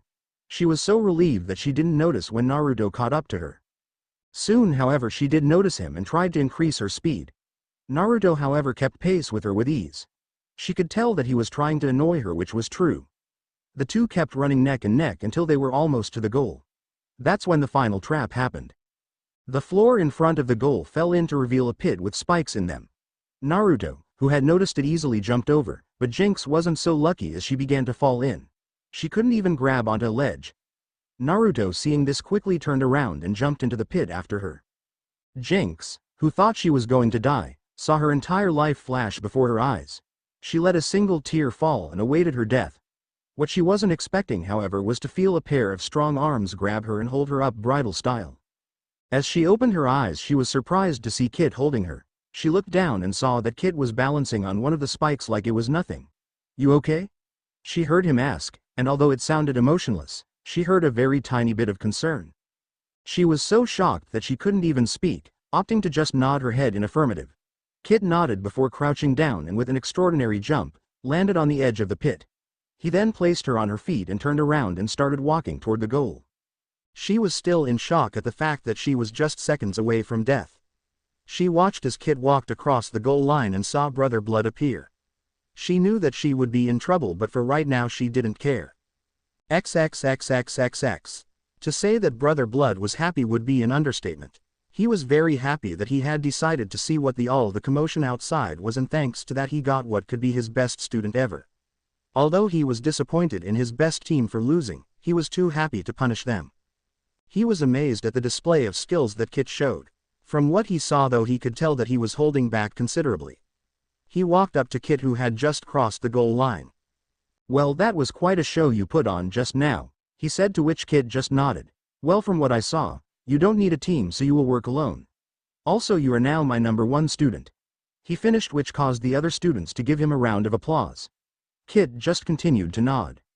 "Now, since I know that you've had a long day, I will allow you to go and rest. Jinx here and her team will escort you to your room," he said, pointing at said girl. Kit just nodded before walking over to Gizmo. He put his forefinger and middle finger to his forehead and sent a tiny burst of electricity to his brain in order to wake him up. After repeating the process with Mammoth and a lot of cursing from Gizmo about how they lost, the 4 were off down the hallways of the school, heading to Kit's room. After a bit of walking, Jinx turned to Kit, who turned to look at her. "Thanks for saving me back there. If you hadn't done that, I wouldn't be here right now," she said. Kit nodded before replying. "Don't mention it." Jinx was still a little puzzled about something, however. From she had met Kit, she had never heard him speak with any emotion. It was like he had no love for anything. So if that was true, then why did he save her life? She decided to ask him about it. Kit, if I may ask, why did you save me?" she asked timidly.